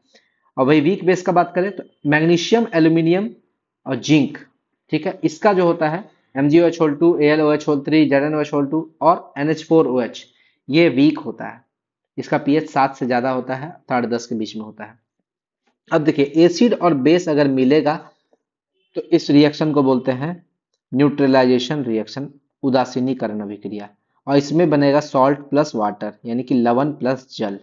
जब भी एसिड और बेस मिलेगा तो वो एक दूसरे को न्यूट्रलाइज कर देगा, न्यूट्रलाइज कर देगा। जैसे हम आपको बताए थे, मधुमक्खी काटता है तो साबुन लगा लीजिए। क्यों? क्योंकि मधुमक्खी में होता है एसिड और साबुन में होता है बेस। तो एसिड को बेस क्या करेगा? न्यूट्रल कर देगा, आपका दर्द धीरे धीरे खत्म हो जाएगा। ठीक है, न्यूट्रल, उदासीन कर देगा। एग्जाम्पल आप समझिए, इस चीज को समझिए। जब भी आपका एसिड जो है, ये रिएक्शन जो हो रहा है ना, एसिड और base, acid strong, base strong, तो सॉल्ट बनेगा आपका न्यूट्रल। सॉल्ट देखिए, सॉल्ट आपका एसिडिक भी हो सकता है। एसिड अगर आपका स्ट्रॉन्ग है और बेस भी स्ट्रॉन्ग है, सॉल्ट बनेगा न्यूट्रल। ठीक है, दोनों स्ट्रॉन्ग स्ट्रॉन्ग एक दूसरे को काट देगा, काट देगा एक दूसरे को। लेकिन अब समझिए, एसिड आपका क्या है? वीक है, और बेस आपका स्ट्रांग है। पावर किस में है? वीक, वीक से ज्यादा पावर स्ट्रांग में है। तो सॉल्ट जो है, वो ज्यादा पावर कौन था? बेस स्ट्रांग था, तो बेसिक सॉल्ट बन जाएगा। यानी कि जो आपका सॉल्ट बनेगा ना, वो उसमें थोड़ा ना थोड़ा क्षारीय गुण होगा, वो क्षारीय गुण होगा। यानी कि सॉल्ट आपका न्यूट्रल तो बन गया, बेसिक भी बन गया। अब अगर समझिए, एसिड है आपका स्ट्रांग और बेस है आपका वीक, तो जो आपका सॉल्ट बनेगा वो कौन स्ट्रांग है? एसिड स्ट्रांग है, तो स्ट्रांग वाला की तरफ झुक जाएगा, यानी कि एसिडिक सॉल्ट बन जाएगा। यानी कि जो सॉल्ट बनेगा उसमें थोड़ा सा अम्लीय प्रवृत्ति होगा। लेकिन एसिड भी वीक है, सॉल्ट भी वीक है, तो उसमें कोई रिएक्शन नहीं होगा। ये आपको एनसीईआरटी में लिखा हुआ है, साफ साफ लिखा हुआ है। ठीक है, अब आप मान लीजिए ऐसे कर दीजिए, HCWH का रिएक्शन करा दीजिए MgOH2 के साथ। देखिए, HCWH क्या है? वीक एसिड है, और MgOH2 वीक एसिड है, वीक बेस है। दोनों का रिएक्शन कराइएगा, सीधा आंसर लिखिएगा नो रिएक्शन, यानी कि कोई रिएक्शन होगा ही नहीं, क्योंकि दोनों वीक हैं। दोनों वीक का रिएक्शन नहीं होता है। इस टेबल को आप याद कर लीजिए, दोनों वीक है, कोई रिएक्शन नहीं होगा। एसिड जो है स्ट्रांग है, बेस जो है वीक है, तो सॉल्ट जो बनेगा वो क्या बनेगा? एसिडिक सॉल्ट बनेगा। वाटर तो सब में है। ठीक है, वीक एसिड, स्ट्रांग बेस, तो बेस स्ट्रांग है तो बेसिक सॉल्ट बनेगा। दोनों स्ट्रांग है तो दोनों तो एक दूसरे को काट देगा, दोनों ताकतवर है, न्यूट्रल बन जाएगा। इसी चीज को याद रखना है। एग्जाम्पल समझिए, NaOH और HCl को बनाए। ठीक है, NaOH क्या है? स्ट्रांग एसिड है, और HCl क्या है? स्ट्रांग बेस है, दोनों स्ट्रांग है। तो NaCl बना, जो कि बन गया न्यूट्रल, न्यूट्रल प्लस वाटर। फिर NH4OH, NH4OH, ये क्या है? वीक, वीक एसिड है, वीक बेस है, वीक बेस। और HCl का बात करें तो स्ट्रांग एसिड है। ठीक है, इस दोनों को जब रिएक्ट कराएंगे तो NH4Cl बनेगा। ठीक है, कौन स्ट्रांग था? ये स्ट्रांग था, ये अम्लीय लवण बनेगा, अम्लीय लवण। ठीक है, उसी तरह NaOH स्ट्रांग है और H2CO3 वीक है। जब इसको रिएक्ट कराएंगे तो बेस स्ट्रांग है आपका, तो बेस NaHCO3 क्षारीय लवण बन जाएगा, यानी कि बेस वाला प्रवृत्ति का बन जाएगा। तो आपसे कभी भी एग्जाम्पल पूछेगा, आप बता सकते हैं कि वो जो सॉल्ट बन रहा है वो न्यूट्रल है कि अम्लीय है कि क्षारीय है, आप बता सकते हैं आराम से। अब कुछ टेबल आपको याद रखना है, टेबल कि पीएच याद करने के लिए। जैसे आपसे पूछे HCl का पीएच कितना होता है? 0 होता है। H2SO4 का 1 होता है। जठर रस जो हमारे पेट में जो गैस्ट्रिक जूस होता है जो स्टोमक से निकलता है उसका पीएच कहीं कहीं 1.2 दिया रहेगा, कहीं कहीं 1.4 दिया रहेगा। जो ऑप्शन में रहे 1.2 या 1.4 मार देना, कहीं कहीं 1.5 भी देगा तो मार देना है। अंदाजा लगा लेना है कि 1.2 1.4 के आसपास होता है। लेमन जूस नींबू के रस का पीएच होता है 2.2। ठीक है। सिरका सिरका का होता है 2.8। कोल्ड ड्रिंक का होता है 3। आप समझिएगा कोल्ड ड्रिंक जो पी रहे हैं वो सीधा सीधा एसिड पी रहे हैं। इसे देखिएगा कभी कभी एसिडिटी बढ़ जाता है कोल्ड ड्रिंक ज्यादा पीने से। कभी भी आपको गैस का समस्या है कोल्ड ड्रिंक भूल के भी मत पीजिएगा। वाइन बियर का बात करें तो 4, यानी कि शराब का भी एसिडिक नेचर होता है। दारू जो आप पीते हैं उसका भी एसिडिक नेचर होता है। तो वाइन या बियर का बात करें 4 होता है। मूत्र का 6 हम आपको बता दी थे ट्रिक। दूध का 6.8। रेन वाटर का 6.5 से 6.8। सलाइवा हमारे लार का, अगर खाने से पहले हम लोग अगर अपना लार का टेस्ट करेंगे पीएच वैल्यू तो 6.8 आएगा और खाने के बाद 7.2 आता है। ऐसा क्यों आता है? देखिए यहाँ पर आपका दांत है, दांत है, आप खाना नहीं खाए हैं तो दांत में जो आपका खाना फंसा हुआ है, मुंह में होता है बैक्टीरिया। बैक्टीरिया क्या करेगा? इस खाना को खाएगा और खाना खा के वहीं पे बाथरूम करेगा। रहता वहीं है तो बाथरूम भी वहीं करेगा। और वो लोग जो बाथरूम करता है वो होता है एसिड। क्या होता है? एसिड। अगर आप मान लीजिए 10 दिन तक ब्रश नहीं किए तो वही एसिड से आपका दांत खराब हो जाता है, मुंह महकने लगता है। ठीक है। तो एक्चुअली मुंह महकता क्यों है? जो भी आप खाना खाते हैं वो वहीं पे फंस जाता है और मुंह में जो बैक्टीरिया होता है उसी फंसा हुआ खाना को खाएगा, आपके मुंह में ही बाथरूम कर देगा। और जो बाथरूम करेगा वही बाथरूम से आपका क्या होगा? वो एसिडिक नेचर का होता है, अम्लीय प्रवृत्ति का होता है। ठीक है। यही रीजन है जब आप खाना नहीं खाते हैं तो वो 6.8 रहता है। कितना होता है? 6.8। क्यों? क्योंकि मुंह का बैक्टीरिया तो उसको अम्लीय कर दिया है। लेकिन आप खाना जैसे खा लेते हैं तो सारा मुंह वाला जो है पेट में चल गया। अब मुंह क्या हो गया? क्षारीय। 7.2। ये ट्रिक से आप इसको याद कर सकते हैं। ब्लड का बात करें तो 7.4 होता है, यानी कि ब्लड जो है वो क्षारीय होता है, खून जो है वो क्षारीय होता है। अंडा का बात करें तो 7.8। मिल्क ऑफ मैग्नीशिया MgOH2 इसका होता है 10। अमोनिया का होता है 11। चूना का 12.4 और NaOH का होता है 14। न्यूट्रल का तो पता है 7 होता है। जैसे डिस्टिल वाटर, आपसे पूछेगा डिस्टिल वाटर जो है आसुत जल, आसुत जल का पीएच कितना होता है? तो 7। क्यों? क्योंकि वो डिस्टिल्ड वाटर है। O2 का, O2 गैस न्यूट्रल होता है, यानी कि ना एसिड होता है ना बेस होता है, इसलिए उसका पीएच होगा 7। कार्बन मोनोक्साइड CO2 का अगर हम लोग बात करें तो वो एसिड होता है। ठीक है। लेकिन CO का बात करें, कार्बन मोनोक्साइड का बात करें तो वो न्यूट्रल होता है, 7 होता है पीएच। तो जो भी न्यूट्रल होगा उसका पीएच 7 होगा। अगर SO2 का बात करें, सल्फर डाइऑक्साइड, तो ये होता है एसिड, तो यानी कि ये लेस देन 7, 7 से कम होगा। अगला प्रबल अम्ल, ठीक है, को सांद्र बोलते हैं, कंसंट्रेटेड। और दुर्बल अम्ल को क्या बोलते हैं? तनु, डाइल्यूटेड। क्वेश्चन आपसे पूछता है अम्ल में अगर पानी डालने पर क्या होगा? उसको तनुकरण होगा। तनुकरण यानी कि डाइल्यूटेड होगा। किस कोई भी अम्ल अगर सांद्र है उसमें पानी डालेंगे तो डाइल्यूट होगा। उसी तरह क्षार में जब पानी डालेंगे वो भी डाइल्यूट होगा। तनुकरण यानी कि डाइल्यूशन, डाइल्यूशन इंग्लिश में बोलते हैं डाइल्यूशन, डाइल्यूट होगा। अब क्वेश्चन पूछता है अम्ल में अगर पानी डालेंगे तो पीएच बढ़ेगा कि घटेगा? पीएच बढ़ेगा। और क्षार में पानी डालेंगे पीएच घटेगा। आप कैसे याद रखिएगा? हम पहले बताए थे पीएच का वैल्यू होता है 0 से लेके 14 के बीच में, और साथ में वो क्या होता है? न्यूट्रल। न्यूट्रल अम्ल यहाँ पर है, यहीं पे बीच में कहीं है। जैसे इसमें पानी डालिएगा भागेगा किधर? 7 की तरफ। यानी कि अम्ल का वैल्यू में पीएच क्या होगा? बढ़ेगा। क्यों? क्योंकि 0 से 7 की तरफ भाग रहा है, मतलब पीएच शिफ्ट टुवर्ड्स 7। क्षार मान लीजिए यहाँ पर है, क्षार यहाँ पर है, पानी डालेंगे भागेगा 7 की तरफ, 7 की तरफ भागेगा तो फिर क्या होगा? घटेगा, पीएच घटेगा। यानी कि आपको यही ट्रिक लगाना है, कभी भी अम्ल में डालिए पानी चाहे क्षार में डालिए पानी, वो हमेशा 7 की तरफ बढ़ेगा। तो आप दिमाग लगा लीजिए, यहाँ पे 0 7 14, यहाँ पर पानी डालिएगा 7 की तरफ भागेगा, ये इसमें पानी डालेगा 7 की तरफ भागेगा। तो अम्ल में जब 7 की तरफ भागेगा तो बढ़ेगा, क्षार में 7 की तरफ भागेगा तो घटेगा, यानी कि पीएच घटेगा। यही दिमाग लगाना है। अम्ल में जब भी पानी डालना है तो डालिएगा तो एक्सोथर्मिक रिएक्शन होता है, यानी कि ऊष्माक्षेपी अभिक्रिया, यानी कि हीट जो है उसमें रिलीज होता है। हम रेलवे में थे तो बैटरी का एसिड बनाते थे, बैटरी एसिड। ठीक है, बैटरी वाला पानी, जो आपका बैटरी बैटरी बनाते हैं ना, तो बैटरी में आपका एक पानी बनता है सॉल्यूशन। ठीक है, उसका 1200 होता है स्पेसिफिक ग्रेविटी। स्पेसिफिक ग्रेविटी हम लोग रेलवे में काम करते थे जब टेक्नीशियन थे उस समय ये चीज सीखे थे। ठीक है, तो पहले मैं रेलवे में था, फिर बिहार दरोगा निकाला, फिर अभी बिहार सचिवालय में।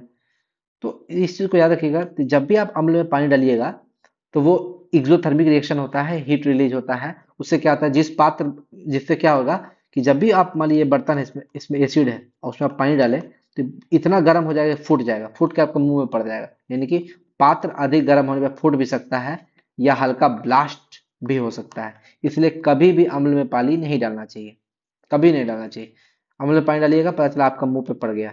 ठीक है, तो आप क्या कीजिएगा कि पानी पहले डाल लीजिएगा, पानी में अम्ल डालिए, उल्टा कीजिए, अम्ल में पानी मत डालिए, पानी में अम्ल डालिए। और क्या तरीका है इसका, ये मान लीजिए इसमें क्या है, पानी है, इसमें हल्का हल्का बूंदे बूंद डालिए, एकदम थोड़ा थोड़ा करके, धीरे धीरे करके इसमें एसिड डालिए। और एगो स्टीरर रखिए, मतलब डंटा, उससे ही इसको घुमाते रहिए धीरे धीरे धीरे धीरे। देखिएगा बर्तन धीरे धीरे गर्म होगा, लेकिन इसमें आपका ब्लास्ट नहीं करेगा।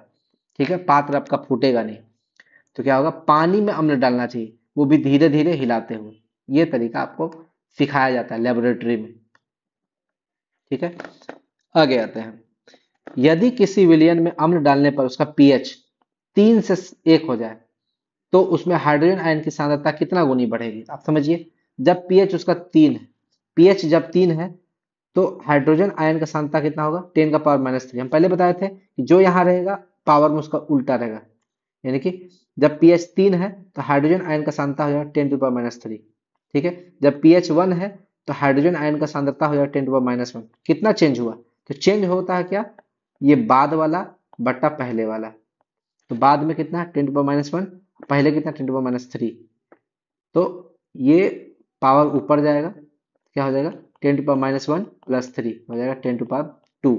ठीक है, 10⁻² यानी कि 100 गुना, 100 गुना जो है उसका सांद्रता बढ़ जाएगा। चलिए इस क्वेश्चन में अगर नहीं समझे तो अगला क्वेश्चन समझते हैं। यदि किसी अम्ल में पानी डालने पर उसका पीएच 3 से 6 हो गया तो उसकी सांद्रता में क्या चेंज होगा, तो देखिए समझते हैं। पीएच 3 से 6 हो गया, ठीक है, यानी कि 3 था तो हाइड्रोजन आयन का सांद्रता हो गया 10⁻3, और 6 हुआ तो हाइड्रोजन आयन का सांद्रता हो गया 10⁻6। चेंज क्या होता है, बाद वाला बट्टा पहले वाला। तो बाद में कितना हुआ 10⁻6 और पहले क्या 10⁻3। तो कितना हो जाएगा 10⁻6 + 3 तो 10⁻3। ये माइनस जो है नीचे जाएगा तो प्लस में हो जाएगा, यानी कि 1/10⁻3, यानी कि 1/1000 गुना, यानी कि कम हो गया, 1/1000 गुना हो गया। अब देखिए एक चीज समझिए, पीएच यानी कि हाइड्रोजन आयन का सांद्रता हम लोग निकालते हैं ना, और वही अगर OH आयन का सांद्रता निकालेगा तो वो दोनों का सम होता है 14।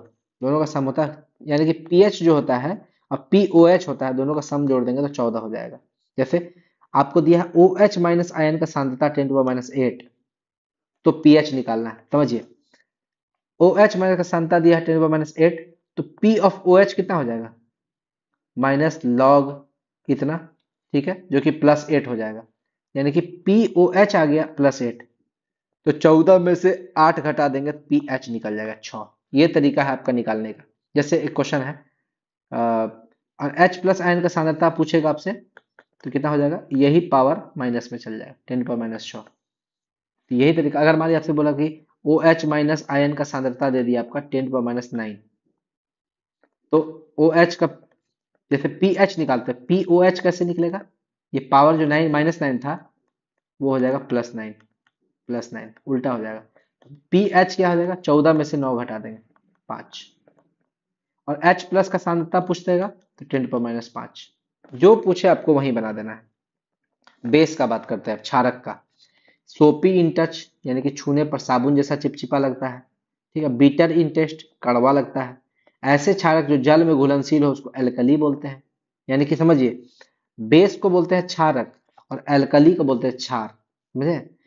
यानी कि बेस जो है वो क्षारक है, ऑल है, यानी कि एल्कली को भी हम लोग बेस बोलेंगे, लेकिन बेस को एल्कली नहीं बोलेंगे। जैसे ऑल एल्कली आर बेसेस, सभी क्षार क्षारक है। क्यों, क्योंकि जितना भी एल्कली है वो बेस तो होगा ही, क्योंकि बेस को ही 2 पार्ट में डिवाइड कर दिया है ना, एगो एल्कली और एगो जो एल्कली नहीं है। तो एल्कली तो बेस है ही, लेकिन ये वाला जो है वो एल्कली नहीं है। यानी समझिए कि क्षारक का जलीय विलयन, सॉरी, जो क्षारक जल में अघुलनशील है वो क्षार नहीं है। यानी कि ऐसा एल्कली, सॉरी, ऐसा बेस जो वाटर में सॉल्युबल है उसको बोलते हैं एल्कली, और जो नहीं है उसको कुछ दूसरा नाम है, उसका कोई नाम नहीं है।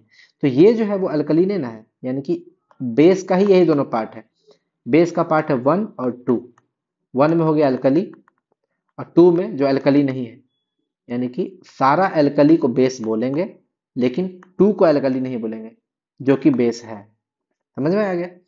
आगे आते हैं। क्षारक का जलीय विलयन विद्युत का सुचालक होता है, यानी कि क्षारक जो है, यानी कि बेस जो है वो इलेक्ट्रोलाइट होता है। ठीक है, इलेक्ट्रोलाइट होता है। ग्रुप 1 और ग्रुप 2 के हाइड्रोक्साइड अल्कली होते हैं। जैसे ग्रुप 1 में हो गया पोटेशियम हाइड्रोक्साइड, सोडियम हाइड्रोक्साइड और लिथियम हाइड्रोक्साइड। ये सारे क्या होते हैं? बेस का ही पार्ट अल्कली है। मैग्नीशियम हाइड्रोक्साइड, कैल्शियम हाइड्रोक्साइड और बेरियम हाइड्रोक्साइड ये भी अल्कली होंगे। इसका, क्योंकि ये वाटर में सॉल्युबल है। एन, अब एक एक करके सबको समझते हैं। NaOH का बात करते हैं। इसको बोलते हैं सोडियम हाइड्रोक्साइड और इसका पीएच होता है 14। इसको कॉस्टिक सोडा भी बोलते हैं। ठीक है, पेट्रोल के शुद्धिकरण में इसका यूज किया जाता है। ठीक है, और हार्ड सोप बनाने में भी इसका यूज किया जाता है। हार्ड सोप में सोडियम रहेगा, सॉफ्ट सोप में क्या रहेगा? यहीं पर पोटेशियम रहेगा। ठीक है, हार्ड सोप बनाने में, हार्ड सोप उसको बोलते हैं जो कपड़ा धोने वाला साबुन होता है। ठीक है, और सॉफ्ट सोप नहाने वाला साबुन। ठीक है, सॉफ्ट सोप में क्या हो जाएगा? C17H35COO, यहाँ पर के रहेगा। ठीक है, और KOH को क्या बोलते हैं? Potassium hydroxide. इसी को कॉस्टिक पोटास, अंतर समझिए। NaOH को बोलते हैं कॉस्टिक सोडा, KOH को बोलते हैं कॉस्टिक पोटास। NaOH का यूज होता है हार्ड सोप बनाने में, KOH का यूज होता है सॉफ्ट सोप बनाने में, यानी कि नहाने वाला साबुन। अंतर क्या है? C17H35COO, C17H35COO, आगे आते हैं। CaOH2, इसको बोलते हैं स्लैक्ड लाइम, यानी कि बुझा हुआ चूना। कैल्शियम ऑक्साइड को बोलते हैं क्विक लाइम, यानी कि बिना बुझा हुआ चूना। लेकिन जैसे इसमें पानी डालते हैं तो वो बन जाता है CaOH2 और ये बुझ जाता है। चूना क्या होता है? बुझ जाता है। इसका यूज होता है पान के पत्ते पर चूना लगाने में, पुताई करने में। पान का पत्ता पे जो चूना लगता है वो यही है, कैल्शियम हाइड्रोक्साइड है। तंबाकू के साथ देखते हैं कुछ खैनी चूना खाता आदमी, तो वो जो चूना रहता है वो भी यही है। मिट्टी की अम्लीयता दूर करने के लिए, अगर मिट्टी में ज्यादा एसिडिटी हो गया है तो उसको दूर करने के लिए चूना डाल देते हैं मिट्टी में। ब्लीचिंग पाउडर बनाने में भी इसी का यूज किया जाता है। ठीक है, आगे। MgOH2, इसको बोलते हैं मिल्क ऑफ मैग्नीशिया। इसका पीएच होता है 9 और इसका यूज होता है एंटीएसिड के रूप में, यानी कि प्रति अम्ल के रूप में यूज होता है। इसी को हम लोग इनो इनो भी बोल देते हैं। इनो, काम शुरू सिर्फ 6 सेकंड में, बोलते हैं ना, वही इनो है। ये क्या करता है? पेट में जितना भी एसिडिटी बढ़ा हुआ है आपका, HCl का मात्रा बढ़ा हुआ है, उसको न्यूट्रल कर देता है। आगे आते हैं। मैग्नीशियम और ऑक्सीजन जब मिलेगा, ठीक है, और उसको हीट कर देंगे तो बनेगा MgO। MgO ये सफेद रंग का होता है। ठीक है, और MgO को जब पानी में मिला देंगे तो ये MgOH2 बन जाएगा। इसी को बोलते हैं MgOH2, मिल्क ऑफ मैग्नीशिया। और एक चीज हम आपको पहले ही बता चुके हैं कि मेटल का जो ऑक्साइड होगा वो बेसिक नेचर का होगा और नॉन मेटल का जो ऑक्साइड होगा वो एसिडिक नेचर का होगा। यानी कि ये Mg का जो ऑक्साइड है MgO, ठीक है, मेटल ऑक्साइड है, तो ये बेसिक नेचर का होगा। ठीक है, यानी कि अम्ल को काटने में ये काम आएगा। यानी कि मैग्नीशियम हाइड्रोक्साइड है, ये बेस है, इसीलिए इसको प्रति अम्ल भी बोलते हैं, यानी कि अम्ल का उल्टा, अम्ल को काटने में यूज होता है। अगला AlOH3, ठीक है, एल्यूमिनियम हाइड्रोक्साइड। इसका यूज होता है वाटर प्रूफ कपड़ा बनाने में। वाटर प्रूफ कपड़ा बनाने में इसका यूज होता है। बहुत बहुत VBI क्वेश्चन है, बार बार एग्जाम में पूछता है। NaHCO3, इसको बोलते हैं सोडियम बाइकार्बोनेट या बेकिंग सोडा। इसका यूज बेकरी इंडस्ट्री में यूज होता है, फायर एक्सटिंग्विशर बनाने में भी यूज होता है। यही NaHCO3 में से एक CO2 गैस निकलता है, जो क्या करता है, यही CO2 गैस जो है वो आग को बुझाता है, आग के ऊपर एक लेयर बना देता है। जैसे मान लीजिए यहाँ पे आग लग रहा है, आग लग रहा है, ये CO2 गैस क्या करेगा? यहाँ पर एक चारों ओर एक लेयर बना देगा और वो लेयर क्या करेगा? ऑक्सीजन का सप्लाई को बंद कर देगा, आग अपने आप बुझ जाएगा। आग जलता ही ऑक्सीजन के प्रेजेंस में। यानी कि फायर एक्सटिंग्विशर में जो हम लोग NaHCO3 का यूज करते हैं, इससे CO2 गैस निकलती है जो आग को बुझा देती है। क्यों? क्योंकि आग पर एक लेयर बना देती है। और इसका यूज कहाँ होता है? केक में। केक फूल जाता है, देखते हैं, केक को फुला देता है। क्यों? क्योंकि इसी से निकलता है CO2 गैस जो केक को फुला देता है। ब्रेड ब्रेड फूल जाता है CO2 गैस के कारण। टूथपेस्ट में बेकिंग सोडा मिलाया जाता है। कैल्शियम हाइड्रोक्साइड का बात करें तो इसको क्विक लाइम बोलते हैं, कैल्शियम ऑक्साइड भी बोलते हैं। ठीक है, सीमेंट बनाने में इसका यूज होता है, मेन एजेंट है सीमेंट का। आगे क्विक लाइम, क्विक सिल्वर का बात करें, जैसे ये क्विक लाइम है ना, क्विक सिल्वर का बात करें तो इसको बोलते हैं Hg, मरकरी को बोलते हैं क्विक सिल्वर। और अगर हॉर्न सिल्वर का बात करें तो AgCl, AgCl को क्या बोलते हैं, हॉर्न सिल्वर। इस चीज को आपको दिमाग में बैठाना है। हॉर्न सिल्वर क्या है, क्विक सिल्वर क्या है, क्विक लाइम क्या है, फंसना नहीं है यहाँ पे। आगे MgO का बात करें, ईंट की भट्टी में इसको यूज होता है और बॉयलर बनाने में इसका यूज होता है। इम्प्योरिटी को हटाने में MgO का यूज होता है। आगे आते हैं Na2CO3 इंटू 10H2O, इसी को बोलते हैं सोडियम कार्बोनेट या वाशिंग सोडा। ठीक है, वाशिंग सोडा बोलते हैं। इसका यूज होता है परमानेंट हार्डनेस ऑफ वाटर को हटाने में, यानी कि पानी का जो परमानेंट हार्डनेस है उसको हटाने के लिए बेकिंग सोडा का यूज, सॉरी वाशिंग सोडा का यूज किया जाता है। अब ये बनता कैसे है, देखिए NaCl में जब अमोनिया डालेंगे और H2O डालेंगे और CO2 डालेंगे तो ये बनाएगा NaSCO3 जो कि है बेकिंग सोडा। बेकिंग सोडा, और ये जो NH4Cl है वो सब्लिमेट है, यानी कि हवा में उड़ जाता है, तो सिर्फ और सिर्फ यही बचता है। अब ये जो बचा इसको हीट कर देते हैं, हीट करेंगे तो ये बनाएगा Na2CO3 plus CO2 plus H2O। यही NO2CO3 को बोलते हैं सोडा ऐश। ऐश क्यों बोले हम लोग, ये समझिए, क्योंकि इसमें वाटर नहीं है। ऐश का मतलब होता है राख, सोडा का राख, ठीक है, सोडा ऐश। लेकिन जब इसमें 10H2O जुड़ जाएगा, पानी जुड़ जाएगा, तो ऐश का राख खत्म हो जाएगा, राख में पानी घुस गया तो वो वाशिंग सोडा बन गया।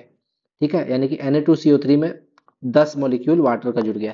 इसे को बोलते हैं सोडियम कार्बोनेट डेकाहाइड्रेट। क्या बोलते हैं, डेकाहाइड्रेट। ठीक है, और इसका यूज कहाँ होता है, मैन्युफैक्चर ऑफ सोप, साबुन बनाने में, पेपर बनाने में, डिटर्जेंट बनाने में, और वाटर ग्लास बनाने में, बोरक्स बनाने में। बहुत इंपॉर्टेंट कंपाउंड है, इसको याद रखिएगा। आगे आते हैं, नेशनल केमिकल लेबोरेटरी पुणे में है। विजुअली इम्पेयर्ड स्टूडेंट्स जो आंख से देखने में सक्षम नहीं है या उनको कोई डिफेक्ट है, वो लोग वेनिला इसेंस का यूज करते हैं as an acid base indicator. हम पहले बता चुके हैं वेनिला जो है वो एक ऑल्फैक्टरी इंडिकेटर है, ऑल्फैक्टरी इंडिकेटर है, यानी कि गंधक सूचक है, गंधीय सूचक है। ये क्या करेगा, एसिड में इसका कोई गंध चेंज नहीं होगा, लेकिन जैसे इसको बेस में डालेंगे इसका गंध या तो समाप्त हो जाएगा या तो चेंज हो जाएगा। अम्ल में इसकी खुशबू चेंज नहीं होती है, जबकि जैसे इसको क्षार में डालेंगे इसकी खुशबू चेंज हो जाती है या समाप्त भी हो जाती है, या समाप्त हो जाएगी। अगला, कितना बचा है, ज्यादा नहीं बचा है, थोड़ा सा। ब्लीचिंग पाउडर का बात करते हैं तो CaOCl2, ठीक है, और ये बनता कैसे है, CaOH2 से बनता है। इसको बोलते हैं स्लैक्ड लाइन, यानी कि बुझा हुआ चूना। ठीक है, CaOH2 में जब क्लोरीन मिलाएंगे तो ये बनेगा CaOCl2 प्लस H2O। यही CaOCl2, इसको कैल्शियम ऑक्सीक्लोराइड इसका नाम है, या इसी को क्लोराइड ऑफ लाइम भी बोलते हैं, इसी को ब्लीचिंग पाउडर भी बोलते हैं। अच्छा, इसका ब्लीचिंग नाम क्यों पड़ा, क्योंकि इसका काम ही है रंगों को उड़ाना, कचड़े को साफ करना, कहीं पे काई लगा हुआ है, घर में कजड़ी जमा हुआ है, उसको साफ करने में इसी का यूज होता है। क्यों, क्योंकि इसमें क्लोरीन गैस मौजूद होता है जो इसका विरंजन का काम करता है। तो ब्लीचिंग पाउडर में जो ब्लीचिंग एजेंट है वो क्लोरीन है। ये क्वेश्चन पूछता है आपसे, इसके विरंजन का गुण इसमें मौजूद क्लोरीन के कारण होता है। ये आपसे क्वेश्चन पूछेगा, आपको याद रखना है कि ब्लीचिंग पाउडर में जो ब्लीचिंग एजेंट है वो क्लोरीन है। ठीक, आगे, इसका प्रयोग पेयजल को डिसइंफेक्टेंट करने में यूज होता है, यानी कि पेयजल को साफ करने में भी ब्लीचिंग पाउडर का यूज होता है। आगे, क्लोरोफॉर्म बनाने में इसका यूज होता है। क्लोरोफॉर्म जिसका यूज होता था एनेस्थीसिया के रूप में, बेहोश करने के लिए। अगला, use in making of wool unshrinkable, यानी कि जो ऊन बनाते थे, जो ऊन सिकुड़े नहीं, अनश्रिंकेबल वूल बनाने में इसका यूज होता है। आगे, टेक्सटाइल इंडस्ट्री में इसका यूज होता है for bleaching cotton and Lenin, cotton और लेनिन को ब्लीच करने के लिए इसका यूज किया जाता है। अगला, पेपर इंडस्ट्री में भी इसका यूज किया जाता है वुड पल्प बनाने में। किसको ब्लीच करने के लिए, वुड पल्प को ब्लीच करने के लिए इसका यूज किया जाता था, किसका, ब्लीचिंग पाउडर का। आगे एक बचता है पीओपी, इसको बोलते हैं plaster of Paris, plaster of Paris, समझिएगा। CaSO4 इंटू 2H2O, याद रखिए इसको बोलते हैं जिप्सम। क्या बोलते हैं, जिप्सम। जब हम लोग जिप्सम को हीट करेंगे 100 डिग्री सेल्सियस पर, तो ये CaSO4 इंटू हाफ H2O और 1.5 H2O वाटर बाहर निकल जाता है। ये जो हाफ H2O बचा इसको बोलते हैं plaster of Paris, plaster of Paris. Use कहाँ होता है, सरफेस को स्मूथ बनाने में। ठीक है, और घर में पुट्टी वगैरह में भी यूज होता है। हॉस्पिटल में फ्रैक्चर्ड बोन को सेटल करने में भी इसका यूज है। हाथ जो टूटा हुआ रहता है तो उसमें वो व्हाइट कलर का ऊपर से बांध देता है ना सपोर्ट के लिए, तो उसको बोन को सेटल करने में भी इसका प्लास्टर ऑफ पेरिस का यूज किया जाता है। फायर प्रूफिंग मटेरियल बनाने में इसका यूज किया जाता है, ये फायर रेसिस्टेंस होता है। और टॉय खिलौना बनाने में, चौक बनाने में, चीप डेकोरेटिव मटेरियल बनाने में, सस्ता डेकोरेटिव मटेरियल बनाने में भी इसका प्लास्टर ऑफ पेरिस का यूज किया जाता है। चौक का बात करें तो इसका फॉर्मूला था CaCO3, जिसको लाइमस्टोन भी बोलते हैं। एलम का फॉर्मूला एकदम याद रखना है आपको, K2SO4 into Al2SO4 whole 3 into 24H2O, याद रखना है। Potassium sulphate, aluminium sulphate into 24 molecule water. और ये एलम जो है, फिटकिरी जो है, ये वाटर प्योरीफायर का काम करता है, एंटीसेप्टिक का भी काम करता है। अगर किसी बाल्टी में पानी है और इसमें कचरा है, जैसे इसमें फिटकिरी डालेंगे तो ये क्या, मान लीजिए ये गंदगी है, गंदगी के ऊपर बैठ जाएगा और उसको तली में बैठा देगा। जितना गंदगी है उसको तली में बैठा देगा, ऊपर का पानी साफ हो जाता है। ठीक, आगे यूरिया का बात करते हैं। इसका फॉर्मूला होता है NH2CO NH2, कार्बामाइड भी बोलते हैं इसको। यूरिया जो है हमारे कहीं कहीं इसका यूज फर्टिलाइजर के रूप में भी किया जाता है, फर्टिलाइजर में यूरिया मिलाया जाता है। और ये जो है बहुत बेकार सब्सटेंसेज है, हमारे शरीर का एक्सक्रीटरी मटेरियल है। लाफिंग गैस का बात करते हैं तो ये N2O होता है। Nitrous oxide, nitrous oxide, producer gas, coal gas और वाटर गैस, इसको याद रखिएगा। सबसे पहले आपको याद रखना है वाटर गैस, CO+H2। ठीक है, अब CO+H2 में अगर मीथेन डाल दें तो हो जाएगा कोल गैस। हम लोग पहले जानते हैं कि कोयले की खानों में मीथेन गैस निकलता है, इसीलिए मीथेन। और CO+H2 में जब नाइट्रोजन हो जाए तो प्रोड्यूसर गैस, याद रखिएगा। CO+H2 तीनों में कॉमन है। अगर CO+H2 अकेला है तो इसको बोलेंगे वाटर गैस, इसमें मीथेन आ जाए तो कोल गैस, नाइट्रोजन आ जाए प्रोड्यूसर गैस। आगे बढ़ते हैं, बॉक्साइट का बात करते हैं। Al2O3, इसमें एक मॉलिक्यूल वाटर आ जाता है बॉक्साइट। लेकिन सिर्फ अगर Al2O3 हम लोग बोले तो इसका नाम है एल्यूमिना, एल्यूमिना, एल्यूमिना बोलते हैं इसको। ठीक है, आगे बढ़ते हैं। ओलियम, ओलियम का फॉर्मूला आता है H2S2O7, या इसी का नाम है fuming sulphuric acid, fuming sulphuric acid. आगे जियोलाइट, जियोलाइट का बात करते हैं तो Na2Al2Si2O8, इसके साथ X molecule water, X molecule water कुछ भी हो सकता है। ठीक है, और इसका यूज होता है soften mineral water, mineral water को सॉफ्ट करने के लिए इसका यूज किया जाता है जियोलाइट, पीने के पानी को साफ करने के लिए। सोडा एस जो हम लोग बताए थे, एनहाइड्रस Na2CO3, एनहाइड्रस का मतलब है इसमें वाटर है ही नहीं, 0 मॉलिक्यूल ऑफ वाटर है। लेकिन यही Na2CO3 में अगर हम लोग 10 मॉलिक्यूल ऑफ वाटर डाल दें, इसको बोलते हैं वाशिंग सोडा, वाशिंग सोडा। तो ठीक है, यही था मेरा आज का वीडियो, यानी कि जो एसिड बेस और सॉल्ट है, ये चैप्टर मैंने आज कंप्लीट कर दिया है। आपको कैसा लगा मेरा वीडियो?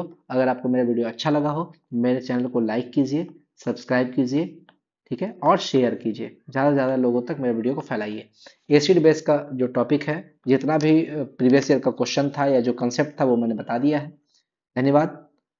ऐसे ही हमारे चैनल पर बने रहिए। धन्यवाद।